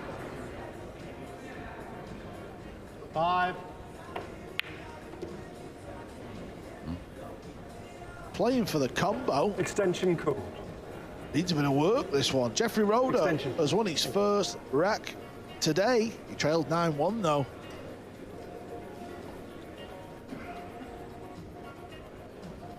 This is definitely missable. Don't really care how great you are. It's, you know, you're behind the ball. It's a blind pocket. Got to cut the pink into a bit of a cut on the 9. It's the type of shot also you don't want to roll, so you miss the pocket a little bit. I don't think it's going to be so friendly.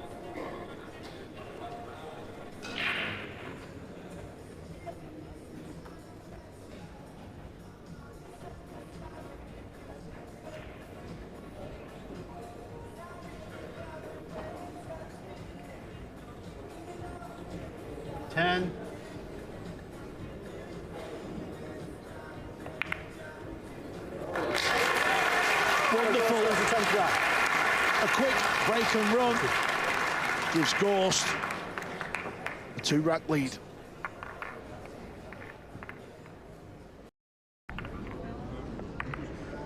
Yeah, I just had a quick glance at Zielinski over there in the chair, and of course he's trying to maintain sweet play here on the 4-9, but I think he's looking at that simple position error he had when he got attached to the 9 with a real open out to take a 2-game 5-3.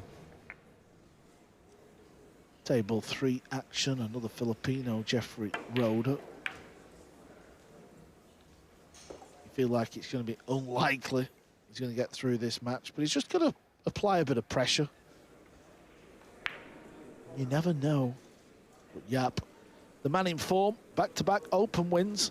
UK Open, the Florida Open just a couple of weeks ago. Down in Orlando. He's going to be jumping here at the blue 2.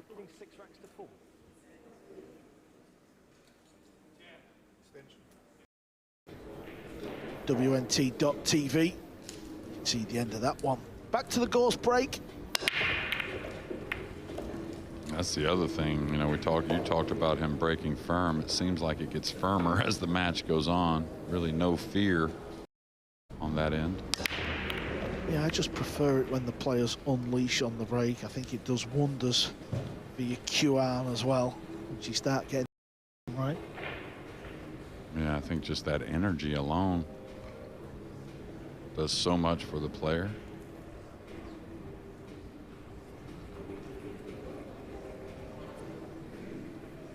Again, an awkward one here. Is he going to chip the left side of the 2, go up behind the 3? Not easy to, could knock the 2 away to the left of the 7 and go up on the brown 7 also.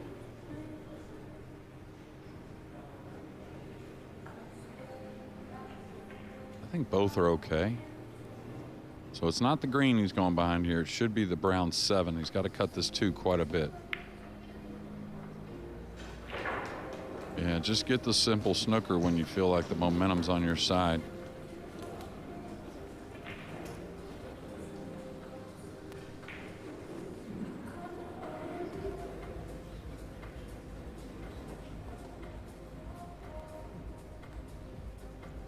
Extension call.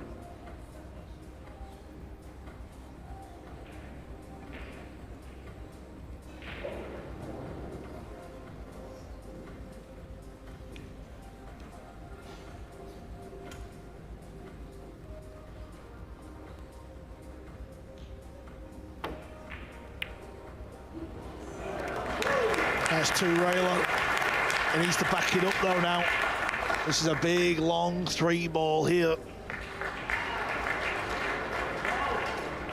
Yeah, I kind of look at the face of Zelensky there as he's chalking his cue. It's kind of like, let's man up now. Let's bury a big ball. That's what we do against Federgorst.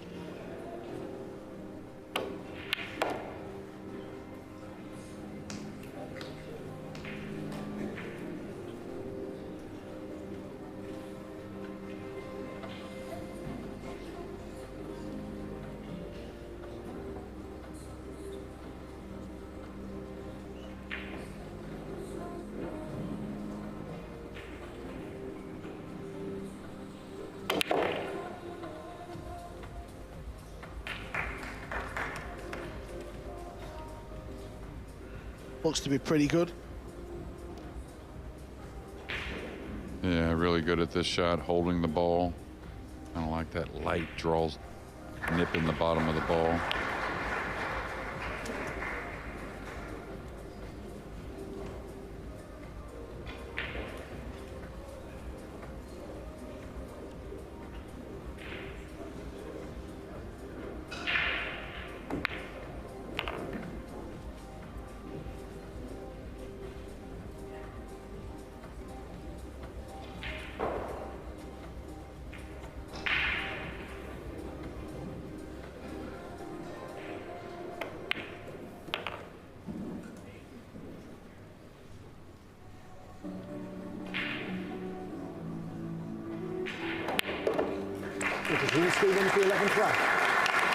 Kicked a ball in off a couple of rails, made a good long pot. That was a big rack for Zelensky.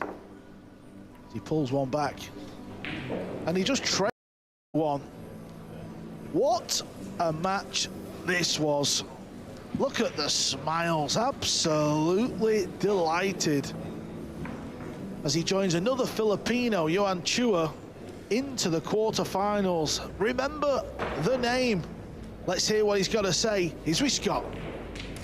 Michael Bonanen. Wow, what a finish we just had. Where did you come from? Everybody wants to know. The Philippines is breeding great talent, and you are obviously one of those talents. You were leading in this match versus Duong Quoc Quang. What was that lead about? I was leading at the 5-0, then I don't know what happened to me. Did Duong start to play good? Is that what happened? Did you make any mistakes? Yeah, I have mistakes that I missed the 1 ball, then I scratched, then he came back at the 9-8. Okay, yeah, and then let's talk about that last game. 9-9. I know your heart was pounding. Just so everybody knows, his heart is pounding right now. He said he was extremely nervous to come on here, so we threw him under the fire. But 9-9, you're shooting the 8 in the side. You look like you could barely breathe. Yeah, I almost missed the 8 ball. I think I'm trying to relax myself, and I thank to our friends and boss to support me. That's why I made it at the last 8. Yeah, congratulations, Michael. I know your country's proud. Everybody's proud of you, and we look forward to you in the final 8. Yeah, thank you so much. Thank you so much. I'm nervous. We love it.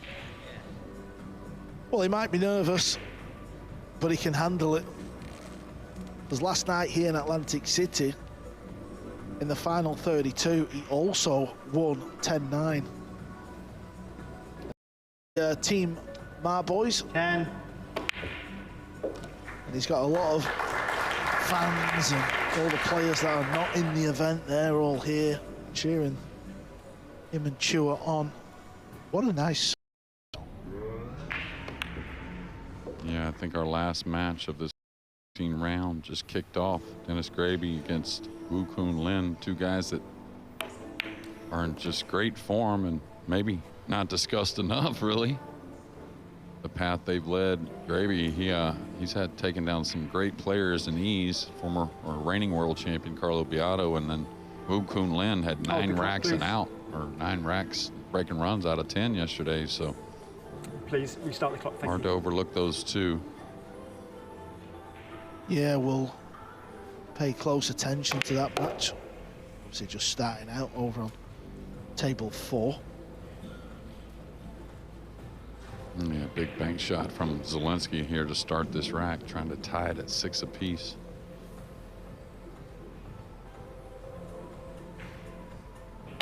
Yeah, it's incredible. 9-ball pool, how it goes back and forth, and you know, 1 minute you sat in your chair and you're looking a little sad, and a rack or 2 later, you feel on top of the world.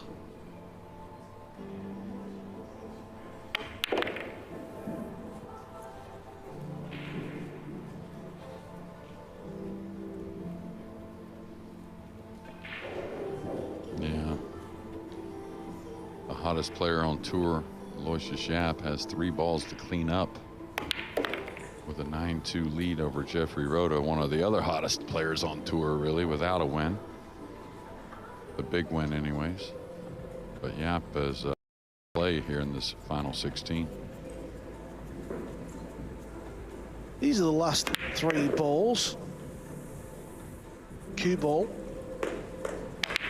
is perfect.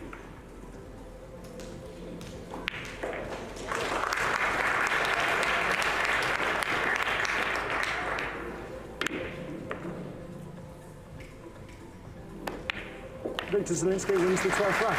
Yeah, well done, Victor Zelensky, as he ties the match up 6 apiece.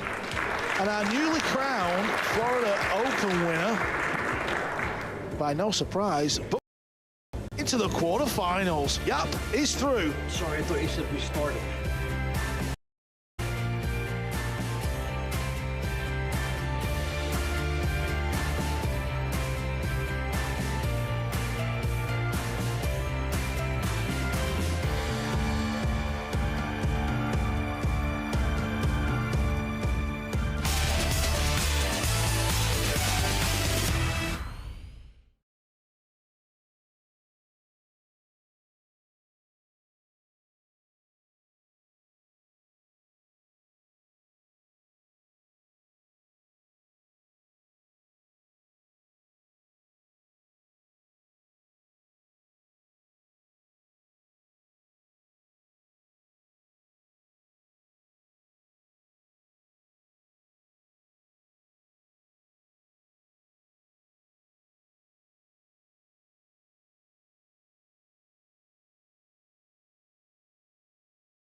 We are in Atlantic City for the biggest major in pool. It's the US Open. If you've missed the action, here is confirmation of what has happened so far.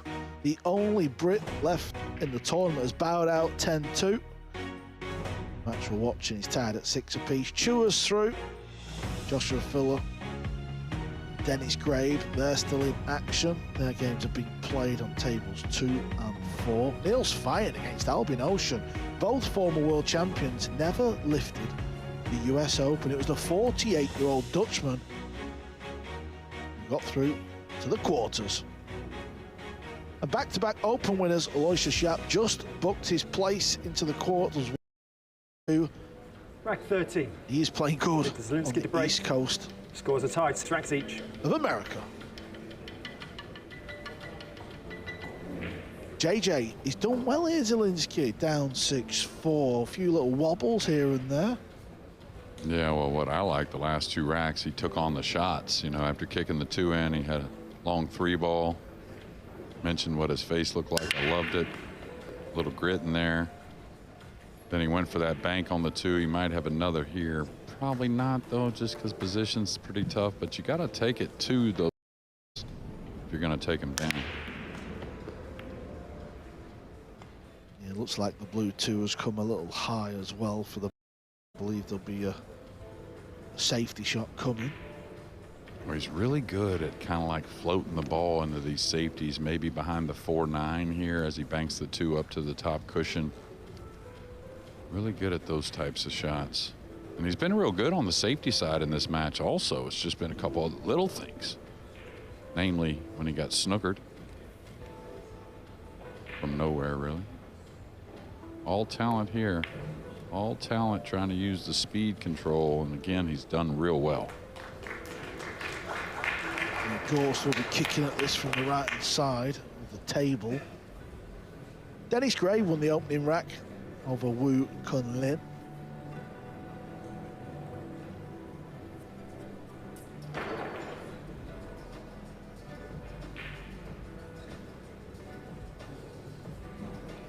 Extension called. Well, after not really seeing much time at the table and making a few mistakes when he did, Oscar Dominguez, after trailing 6-0, has got the 6-7-9 to get it back 6-3. That's certainly within striking distance. Yeah, I don't think he wants to go 2 cushions here unless he really threatens missing the entire 2 ball. And the reason why the 2 cushions is so dangerous, 10. It's at this angle, easy to scratch in the upper left behind 5. the 2. Yeah, got the 2 in front of it, but it's going to give up a nice shot to Zielinski and a chance to regain the lead.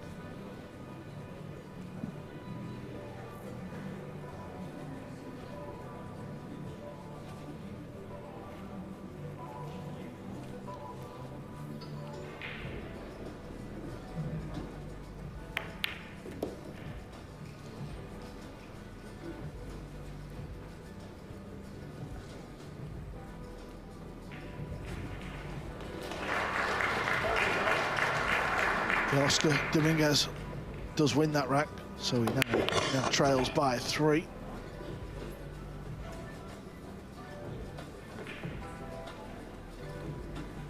I don't know about you, but I kind of feel like Zielinski has forgot about the situation and kind of forgotten about his opponent. Really dug in deep here and now is feeling a lot better about himself, what he's doing out there. Yeah, almost like he's started to relax the more the match has gone on.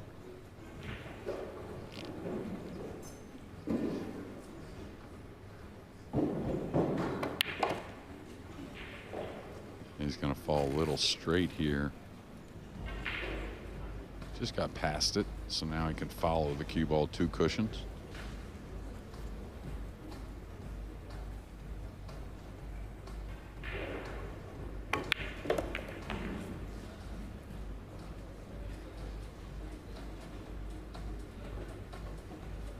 Aloysius Yap is just made his way past the commentary booth, the biggest smile you've ever seen on Singaporean.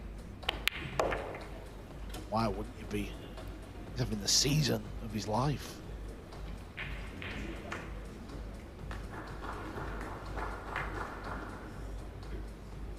Yeah, Zielinski just taking a second glance, keep that same kind of routine from shot to shot. One he excels at back and forth. Aloysius Yap is waiting for the winner of Filler and Dominguez.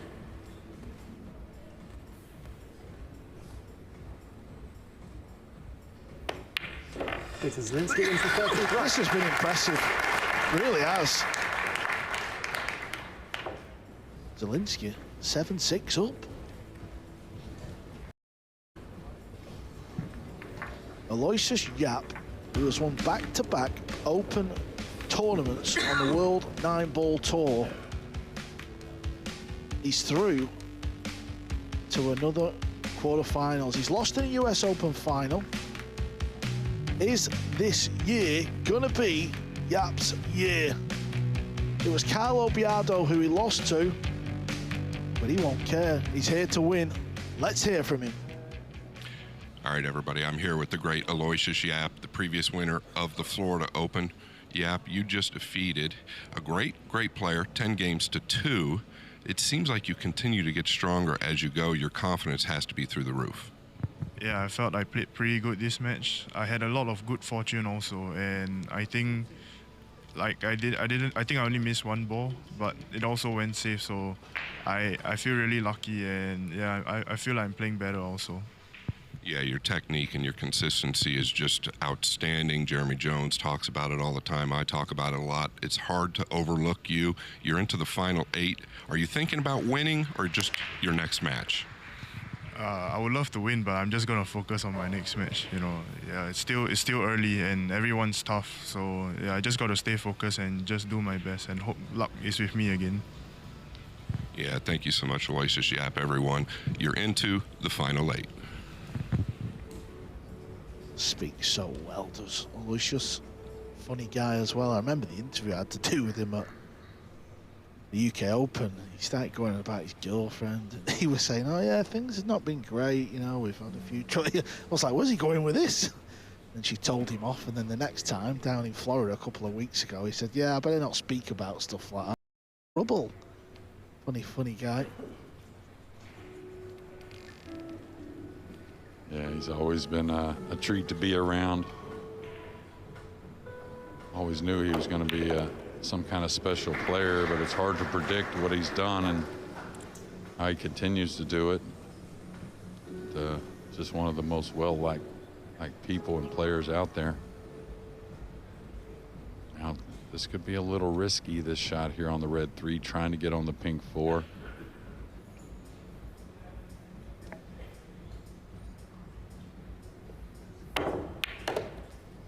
Nice. And this ball's got to go, though, still. This table's played a hair slower than the outside. I'm not sure he's on it or not. Seems pretty happy. But you got to feel good the way he struck the 3. I mean, if you're moving forward in this match and given the opportunities, it looks like he's going to close the door. Extension called.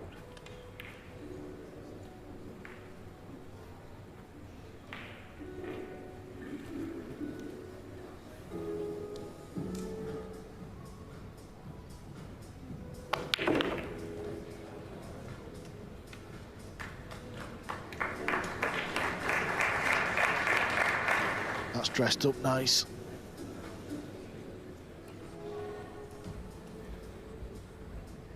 Yeah, just a little kill stroke coming off the side cushion.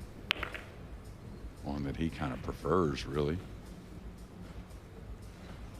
Just trying to think, Jeremy,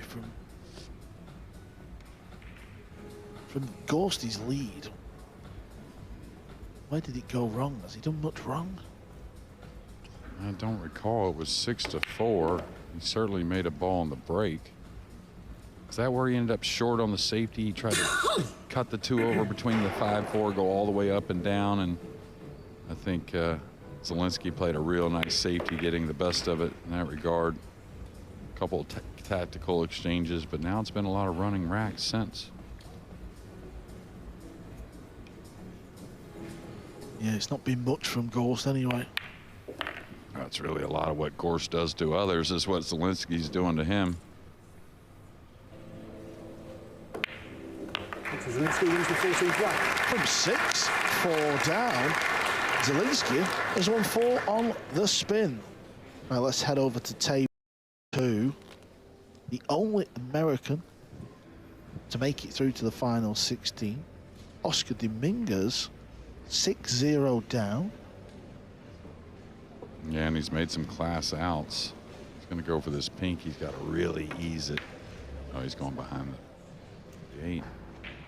Trying to leave some type of double up, maybe not an alley on the pink 4 for Josh Filler.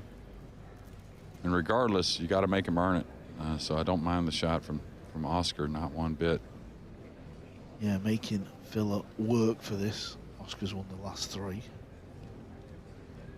Yeah, I mean, you know, you've seen it. We don't see it very often, but Josh can feel a little heat at times as well. So much different complexion, 6'3" versus 6'0".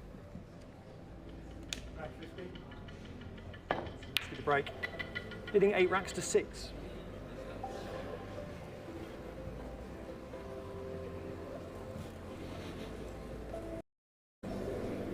Yeah, we'll keep you informed with that. And of course, Dennis Gravy and Wu Kun Lin. Looks like Dennis is about to take a 3-0 lead. Watch out, cue ball.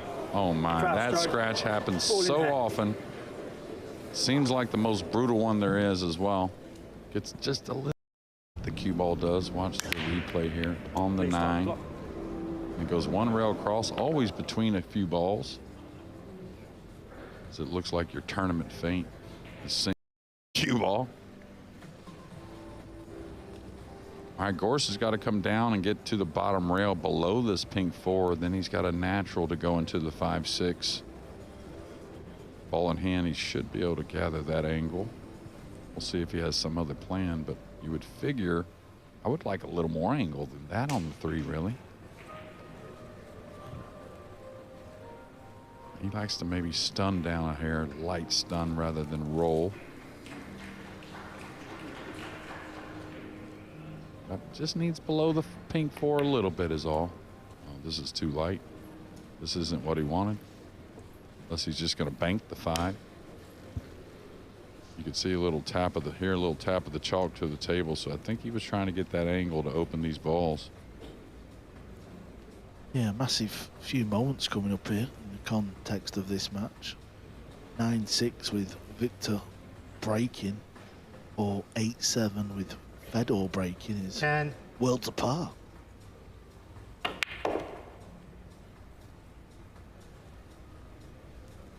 Yeah, and he's got a lot more angle on this bank than it appears. So does he kind of hold it with a soft draw? I don't think he's going to roll it. Put the cue ball over the 8.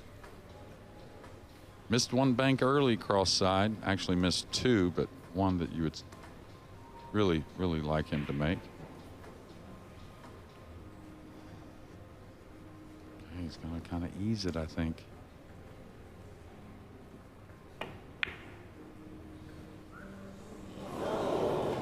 Both points. The purple 5 stays up. Remember the cross bank early that he missed on the 2 ball after the push out, almost made the 7. Then there was another bank after that that I really fancied him to make. They're kind of in between because he had to soft draw it. I think that's a missable bank for any player. Oh no. Wow. He found one of them ghost rolls. Yeah, that I think that was all about the 9 ball. He didn't want to end up over the 9, trying to draw back for the 6. Maybe lucky not to, only to get a shot, but could have easily drawn that cue ball in the side. So we're going to go to the ad break, or we should, with Zielinski winning 5 in a row.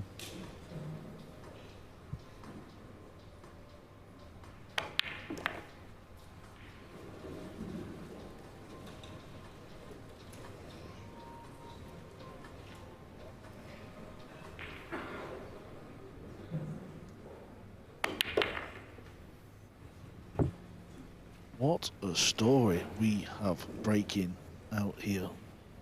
From 6-4 up. The defending champion, the world #1, Fedor Gorst, back against the wall. Zielinski 5 on the spin. Wow.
Welcome back to the main table action. What a game it's been. So many swings and roundabouts. You almost don't even realize he's on the hill, right? I mean, get lost in the match. This is only a race to 10. It will extend to 11 in the semis and then 13 in the final, but Zielinski's last break, he wants to do a lot with it. On the hill, leading 9 racks to 6. Yep. There you hear the referee, Ben Taylor Fuente. Zielinski is on the hill. He's breaking for the match and a spot in the quarterfinals.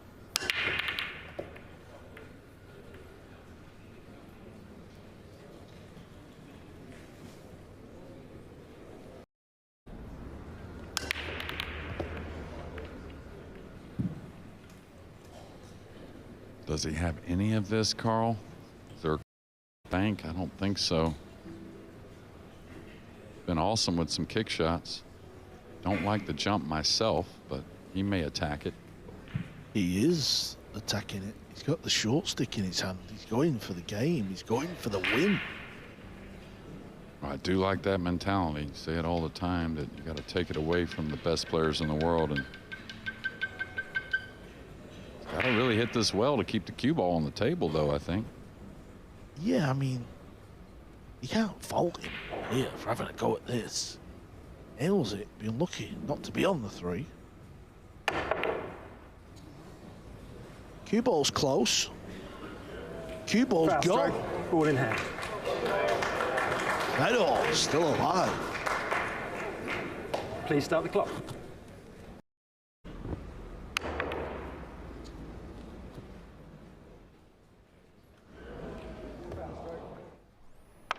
May well regret the decision now. Yeah, looking at him play it, it's the right decision, honestly. Got over that ball. Wasn't much of the purple 5 to get over. And there was certainly, most likely, like you said, a reward with position on the red 3 to end this match if he buries that 2 ball. So if I'm on the Zelensky ship, I didn't mind going down with that.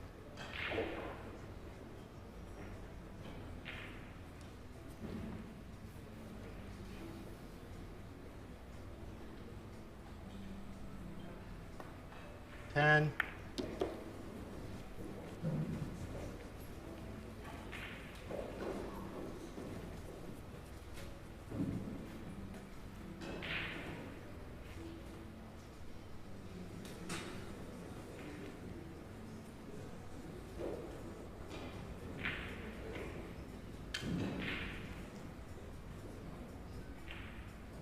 Ten.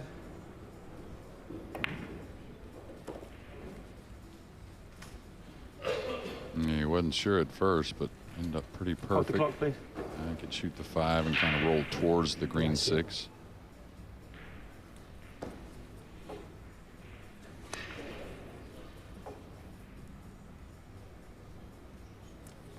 Please reset the clock to 30 seconds and start the clock.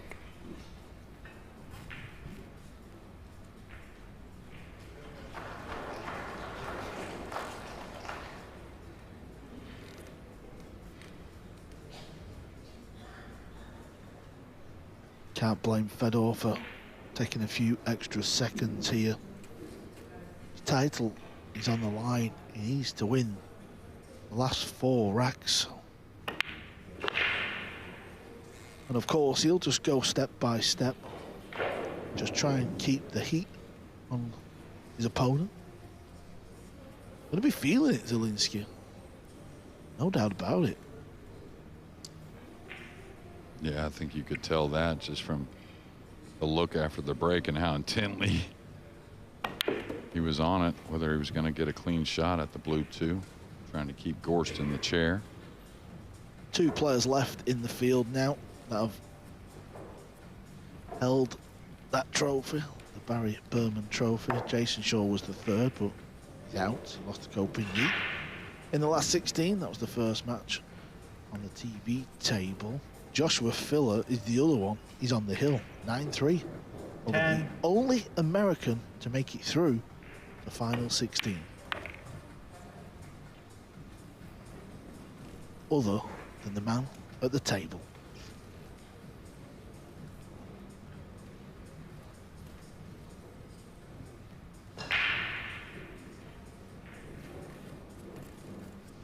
Got a little straight here. He'll just draw it back to get a little closer. I don't think he'll really try to force things too much. A little bit of stun to get a little better angle on the 9. It's going to be all about the break shot. This 9's going down. Called.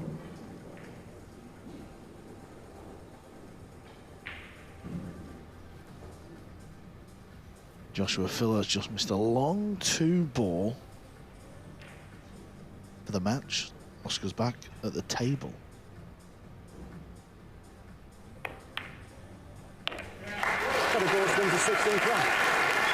Well, Zelensky went for a jump shot straight out of the gate. He missed it. Gorst wins another. This match is still alive. Is still alive. Dominguez at the table. This has come from a missed ball from Filler.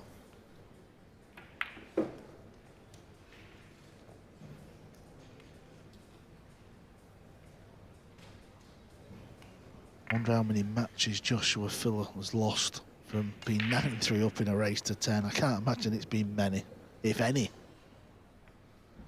No, I may not be old enough just disregarding how great he is, but I know you and I have had those matches. I know I have. 8-3 was the one that always scared me going to 9. Lost like 3 or 4 of those. Yeah, well, let's not forget, Jeremy, you played in this year's tournament. You had your own little drama out there, surviving hill matches left, right, and centre. Yeah, I had 4 of them out of 5 matches, so it was exciting stuff. Hold there for a second. Got the blood going a little bit. It was a pleasure to be able to play with the world's Thank you, greatest. rack 17. Fedor course to break, trailing 9 racks to 7. Yeah, we'll keep you posted on how Oscar gets on at the table. Yeah, watch the white ball and the 9. Those are the two that. Cue ball. Oof, he's dodged that. I don't know if the 2's going to open. Did open for safety.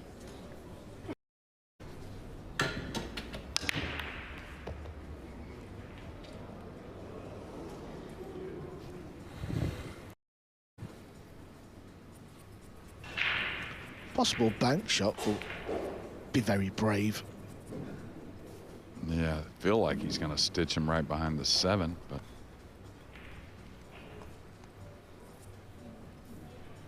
I know the bank's facing him right there. It's kind of like, it's hard to pass on those banks when they sit so nice, but. Oh, I don't know. He didn't put no right spin. I thought he would put right spin and try and throw the 2 a couple cushions. He actually went the other way with left spin. He may have served up a look. He's left it. I can see Gores walking back to the chair, distraught. And with you, JJ, a little bit of right. Even 2 rails and 8 would have been okay. Extension cool. Yeah, he went with actually a hair of left, trying to straighten the 2 out where it wouldn't hit the 8, where I thought he would what it wanted to do. But that shot's over with. It's all about Zielinski to finish. Fears the worst. Yeah, those are those looks where you just can't do anything about it. Boy, that was tight. Yeah, and you could tell he kind of squeezed it a little bit. Right hand got a little hand pressure on the back. Now it's all about maintaining. They're there.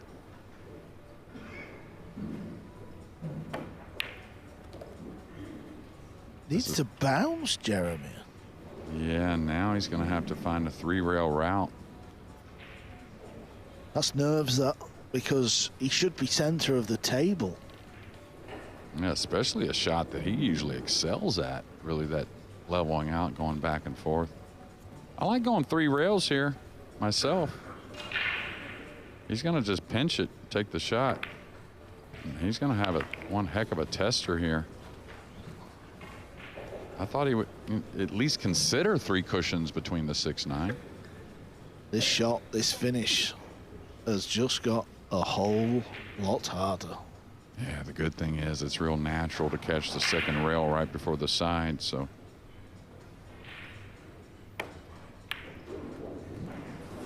Fedor Ghost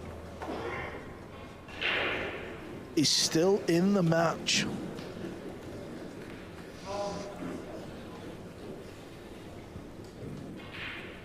Yeah, remember the thin 7 he cut in early. Wonder if he's going to reflect back on that for this 5 ball.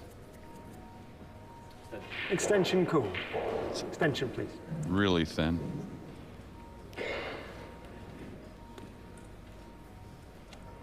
And this is where Gorst will, I'm sorry, Carl, kind of look at things a little different than others. Some would say, man, I got to go for this to try and bury it. But if he likes the percentage to kick behind it or whatever, that's what he's going to do. Yeah, and who could fault him? Okay, is it the kick or is it the thin snipperoo? He's got a hair right spin. He's going. Watch out for the scratch where he's standing. 10.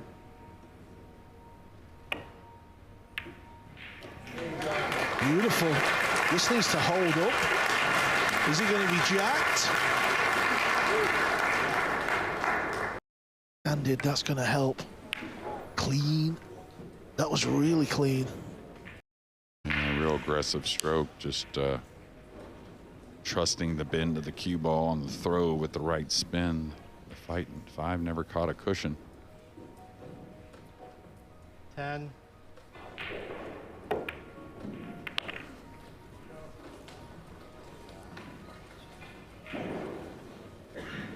He's one of the best stunners in the game, but this 7's up quite a piece.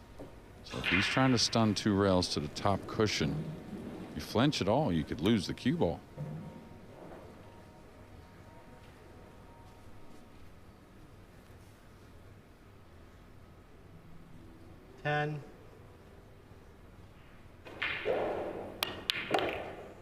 Yeah, he decided to draw because that stun was so dicey.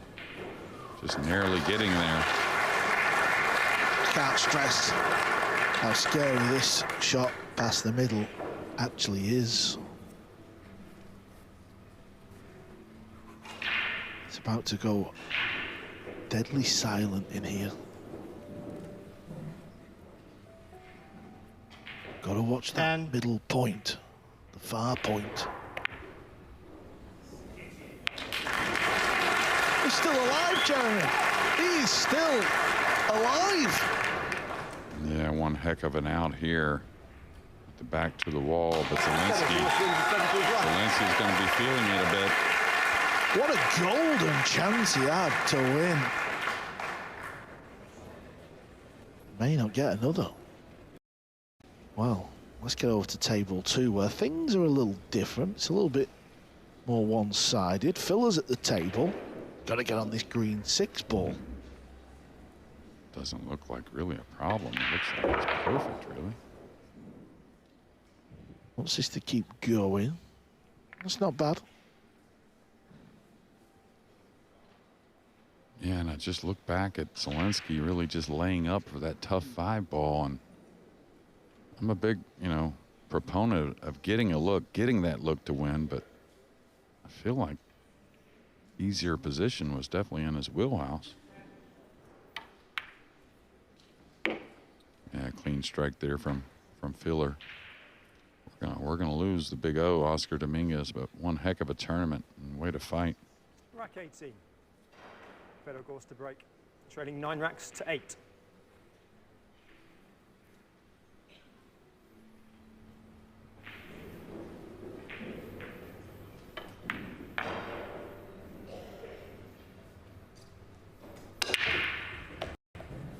Just watching the break, the cue ball, the lowest ball. Is he going to get a look at the blue too? He is, He is. Filler's about to book his place into the quarterfinals.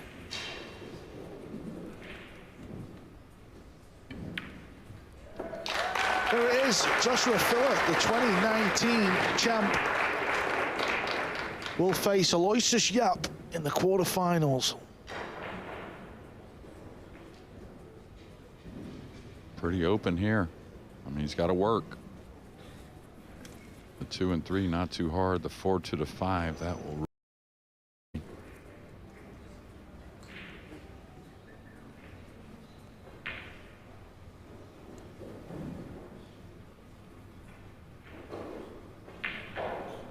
Just get back down center of the table here. Won't pull out the shot.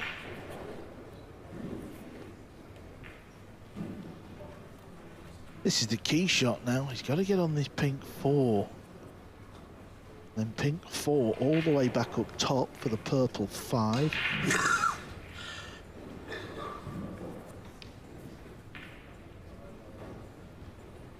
Yeah, it looks like he's going to draw to what would be his right side of the table. 10. You let a rip there. Going to come around the back of the 8.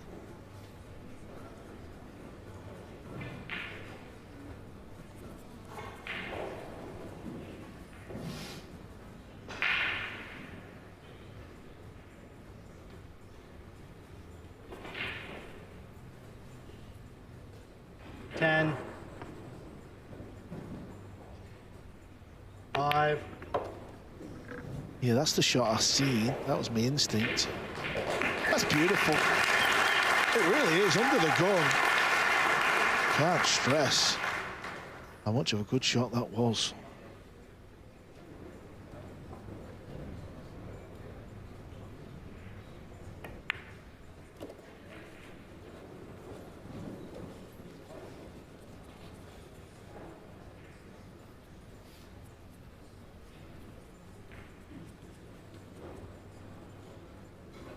Extension cool.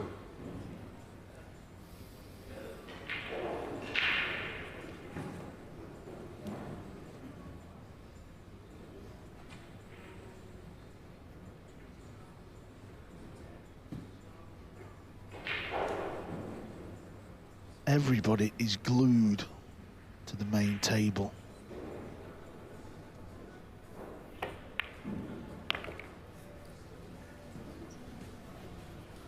"9-6 down," Ghost was.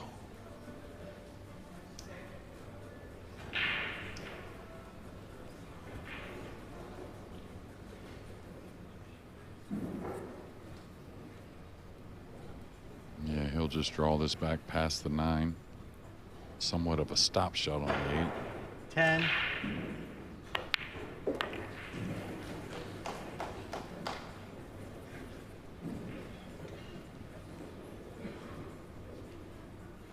We are seeing why Ghost is the world #1.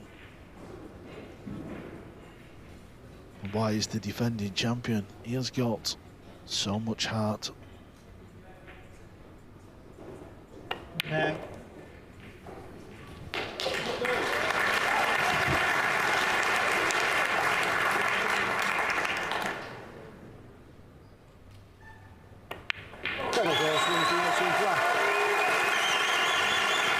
Ghost wins the last 3 racks. How does he do it, Jeremy? It's 9 apiece. Yeah, it's incredible. I mean, just you give him any opening. A lot of times you don't even have to give the opening. He just creates those chances. But we know as well as Zelensky does, that was the chance to shut the door. And now we're at Hill. Feel the push out coming, or maybe a break and run, Carl? I just don't know. I didn't see 9-9, to be honest. It's amazing what can happen on a 9-ball pool table. What a match they've served up here. Both players have played their part. Unfortunately, someone's got to lose. Yeah, hats off to both of them. I agree totally. It's been the match of the day. Lots of ups and downs. Zelensky got an early lead, made a little bit of course to get back in it. Gorse took a 6-4 lead. Zelensky won 5 in a row. The scores tied at Hill. This is the deciding rack. Fedor Gorse to break. It's a 1-rack shootout. Here we go. Fedor to break. Cue ball's going to go up table. It's going to get near the cushion, but he does have a pocket. And he will attack. Lower right corner. Well, I tell you, past this first shot, this is a pretty good spread to have when the nerves are high. Trying to fight for your tournament life.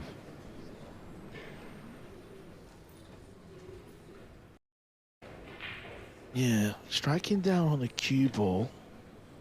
I think he just put the extension on the back of his cue there. Remember what we were talking about, Jeremy? Yeah, and I wonder, you know, I'm trying to think of the last shots he shot in the last rack. Maybe he had it all for those, but I wonder if he's adding it for this one, because this one really kind of needs a heavy stun or some type of draw stroke. Definitely going to elevate a bit.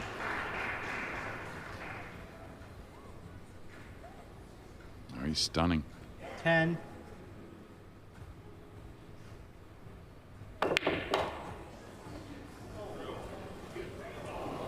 You could see the idea. Yeah, and under the pressure, hard to fault playing it that way. A lot of say, well, why didn't he just draw to the side rail and out? Well, that too becomes way more missable that way, and he position just the same with the stun stroke. Yeah, just flicking the rail. If he misses it, he's on it. Got to get this one 10. right. Extension cool. Is he easily going behind the 6 here? Yeah, I mean, you just got to be careful where you leave the red. I feel like he can follow through this and get the 3 across while trying to just dive the cue ball behind the green 6. he was kind of cueing a little more centerish. So I'm kind of wondering, is he stunning to the 6 to get the 3 more up table? Yeah, that'll do. The ghost has put Zielinski in jail. Yeah, the top rail, the side rail, top rail, not an option. So he's got to kick 1 rail across. He may get to the back of it off the 2nd rail. Type of shot you see kicked in a little more often than you would think. Maybe kicking and cutting it down the rail.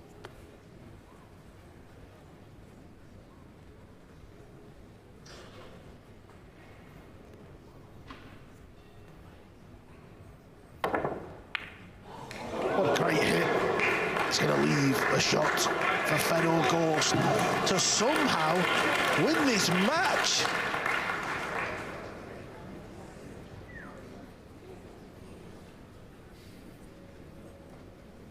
And again, this is the out you want. There's a little work from the 6 to the 7, but with the 5 near, gotta believe he's gonna dress up nicely on the green 6 and make this rack as easy as possible. Now he's gotten a little straight here, so this could have a little effect.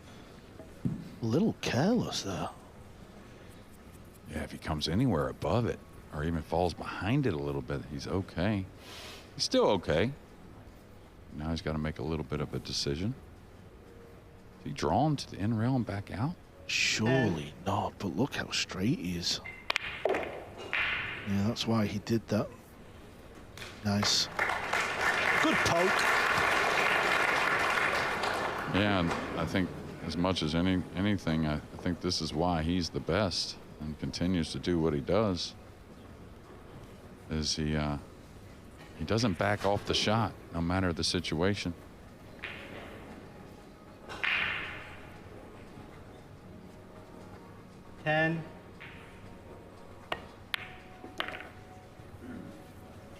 Back rail because of the angle. What is Zielinski thinking? I'm sure he's still thinking about that positional shot.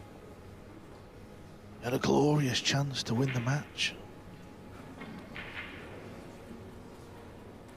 Something about Fedor Gorst that finds himself in these positions in the biggest pool tournaments we have. What is it? Wants this to bounce, but not find the top rail. Yeah, that's really good. It's got options.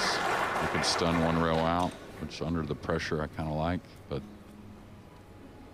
could go forward. Good draw. It's got all kinds of options. The first match between Shaw and Coe was completely one-sided. Shaw didn't really get a look at the table. This one has served up an absolute treat. One of the matches of the week.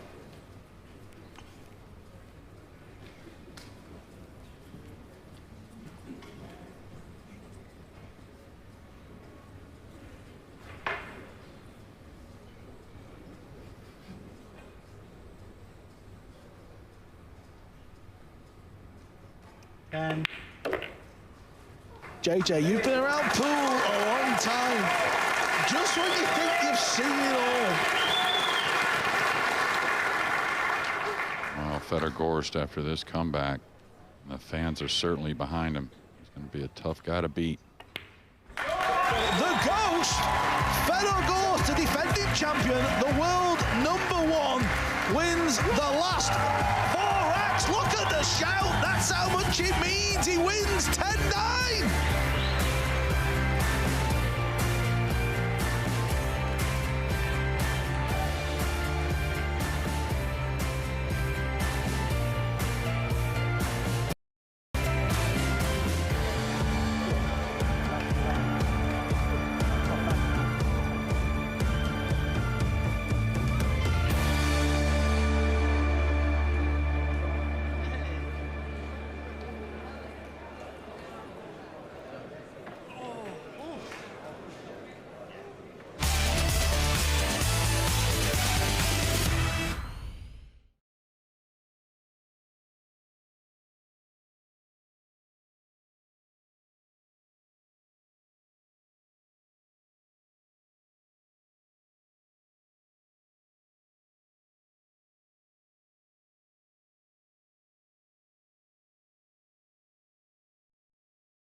Welcome back to the US Open, where we have just been treated to an absolute thriller between world number 1 and reigning champion Fedor Gorst and Viktor Zielinski. Gorst trailed 9-6 in that match, but reeled off 4 racks on the spin to keep his hopes of retaining the title alive. And just look at what that victory means to our world number 1.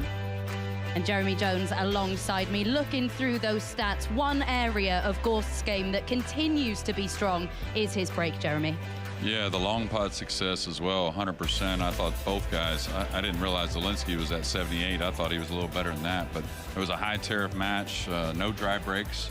Bunch of big swings, though, and then we'll see how that moves forward for Fedor Gorst. Yeah, Fedor Gorst alongside us now. Never in doubt, Fedor. No, definitely there was a doubt. Like Jeremy said, there was a lot of swings. You know, I was down 4-0 that match. Was playing really bad in the beginning. I'm glad that we have TV breaks every 3 racks so I can, you know, regroup. And then I actually went up 6-4, played a good safety in my mind. Victor kicks that ball in, and I really didn't have any sort of chance other than I think I was down 8-6, and he scratched on the break, and I mean, I was struggling with the speed of the table during this match, bad time. Yeah, I was going to ask you about that because you've not played on this main table much. A number of players have said that the balls slide a lot more. Is that how you found it? They were sliding a little bit more, but I just think that the bed of the table was playing a lot slower than the rest of the tables. You know, I was always short about the diamond or even more sometimes, which is never really a thing. So I was trying to adjust and try to play harder on some shots and still came up short. So I was pretty frustrated at some moments in this match. Yeah, you mentioned the frustration. We could see that. That was very, very visible when you were sat in your chair. How on earth, at that point, do you manage to find what is required? Because you do it time and time again. I know what is required. I mean, for me, showing the frustration, showing the emotions is kind of getting them out of me because I don't want to keep everything to myself. You know, I don't want to keep all those demons in my head when I'm sitting in the chair, especially when I did something stupid. That's just how I go about things. Yeah, and you know, you talked about the table. Many players have said the rails seem a little softer. Like a bubble gum. Yeah, and you know they. That'll really add to the speed problems, but also there were a couple bank shots. Now, they were funny banks. You had to kind of hold the ball a little bit, do a few funny things, but did you seem that was a difference also? Yeah, I mean, the funny thing, like you mentioned, the rails are playing soft, and it slides a lot, so you would expect the banks to go long, and I missed all of those banks short, which also kind of surprises me because I was kind of aiming and thinking that, you know, I can't come up short, and I came up short both times. Banking the ball, so definitely something to take on to the next match. You know, we'll rewatch that match and maybe do something on the practice table to replicate the way this table plays. Yeah, well, the break shot's been really good, so you got to feel good about that. And again, another final 8 and near the finals. Good luck, Fedor Gorst. Yeah, thank you so much. Yeah, we're going to let you go and sit in a cold, dark room for a few hours to prepare for the quarterfinals this evening. But let's have a look then at the results that we have seen so far this afternoon. Joshua Filler, another player who is through to the quarterfinals, coming through 10-4 against Oscar Dominguez. And we can have a little look at his winning moment from that match. He's been playing so well over the course of this week. And here is how he got the job done against Oscar Dominguez. Jeremy, he really has been so impressive, hasn't he? Yeah, and kind of quietly going about his business, winning pretty easily overall. Again, hats off to Oscar Dominguez. You know, didn't have his best start in this match, let Filler get out in front, one of the best front runners in the game. So a tough guy to beat in that situation, tough guy to beat, period. Yeah, and we can hear from Joshua Filler now, who is through, looking, of course, to win this tournament for a second time. How's everybody doing? Joshua Filler. We're here with the great Joshua Filler. You just defeated Oscar Dominguez, 10 games to 4. You seem to be flowing through the tournament. This is what you do. I've talked about this over the last year and a half. I think your game is really matured. Tactically, you're as sound as anybody. How do you feel right now? I'm feeling super confident, to be honest, because the way I play, especially in this tournament, I think it's still one of the best tournaments. Playing-wise. Doesn't mean you're going to win it because the level of play at the moment is just crazy good. But yeah, well, I'm just feeling good. But as I said, I've worked a lot on the tactical side because it's getting more important with the new break format because you play so many push-outs actually. So that means you got to kick and jump more often. So I really worked on that. Sometimes, of course, you miss a lot of more balls because you don't use it, because you just go for the safety. But all in all, I'm just happy to win every match at the moment. But the next one is going to be super tough against Aloysius. Yeah, what a match that'll be. Final 8, Josh. What else do you got to say? How do you feel about going forward? I'm just going to relax now, prepare for the quarterfinals, listen to good music, getting ready, and I can't wait for tonight. All right, 2019 U.S. Open champion, possibly 2025 U.S. Open champion. Thank you so much, Joshua. Thank you. Good to hear Josh say in there that he's worked on his tactical side of the game really a lot over the last few months, and it's very visible to see because he's had quite a few battles that have gone deep and he's coming through them with such ease, but his break has been superb as well. Yeah, I mean, we always talk about him knocking the ball in, and he's never going to not do that. And he's one of the best we've ever seen doing it. But when the tactical side gets better and, you know, the brain kind of eases, knowing you can do other things out there, it just makes you a complete player. We've seen that with Fedor Gorst, and now he's #1, and he's going to stay there for a while. Josh Filler's going to try and take that away, and he's got a good chance to do so. Yeah, we do, of course, still have one last 16 match that is underway right now. But of the players that you've seen in action so far today, who's impressed you the most? Well, I mean, I really love seeing Yap, just because he hasn't had his best first few days here that I'm used to seeing. He's missed some balls, but today was a great performance. But you got to give it back to the #1. Really making a couple mistakes, maybe felt a little out of his element on this table. You heard with the interview we had, but still getting it done in all kinds of ways. So until someone shows us otherwise, that's the guy. Yeah, Yap against Filler is going to be one heck of a quarter-final match this evening. That's going to be really tasty. But can you sum up, can you put into words how impressive it would be if Yap could make it 3 open wins? Yeah, I mean, we talked about it back there that, you know, does that really threaten even more impressive than what Federer did last year with winning all 3 of those major events? I mean, the 256 in each event, the grind of it, the travel and everything involved, and a guy that just loves to keep winning. I mean, that's a pretty impressive feat, you know, and the good thing is we got a guy that isn't really looking there too much, just the ball in front of him, so he's got a chance. And a word on Ko Pin-Yi as well, because he was mightily impressive against Jason Shaw this afternoon. Had the cue ball on a string. His positional play, really exquisite. Yeah, and, you know, it's been a while for him for a big win, and you just don't expect him to go too long, but that tells you how tough the fields are out here, and I think he likes it that he's quietly going about his business and still in the tournament. Yeah, that's not the end of the action for today, though, because we're going to be a couple of hours' time for the quarter-final stage of this year's US Open. And I have to say, what a star-studded lineup it is going to be. There you can see 7 p.m. EDT from the Harrah's Resort in Atlantic City. But here this afternoon at the last 16 stage, well, Fedor Gorst survived a scare to keep his hopes of retaining the title alive. But for Ko, there were absolutely no woes.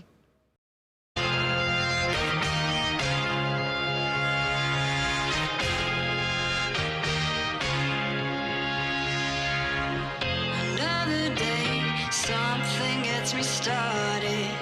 I found a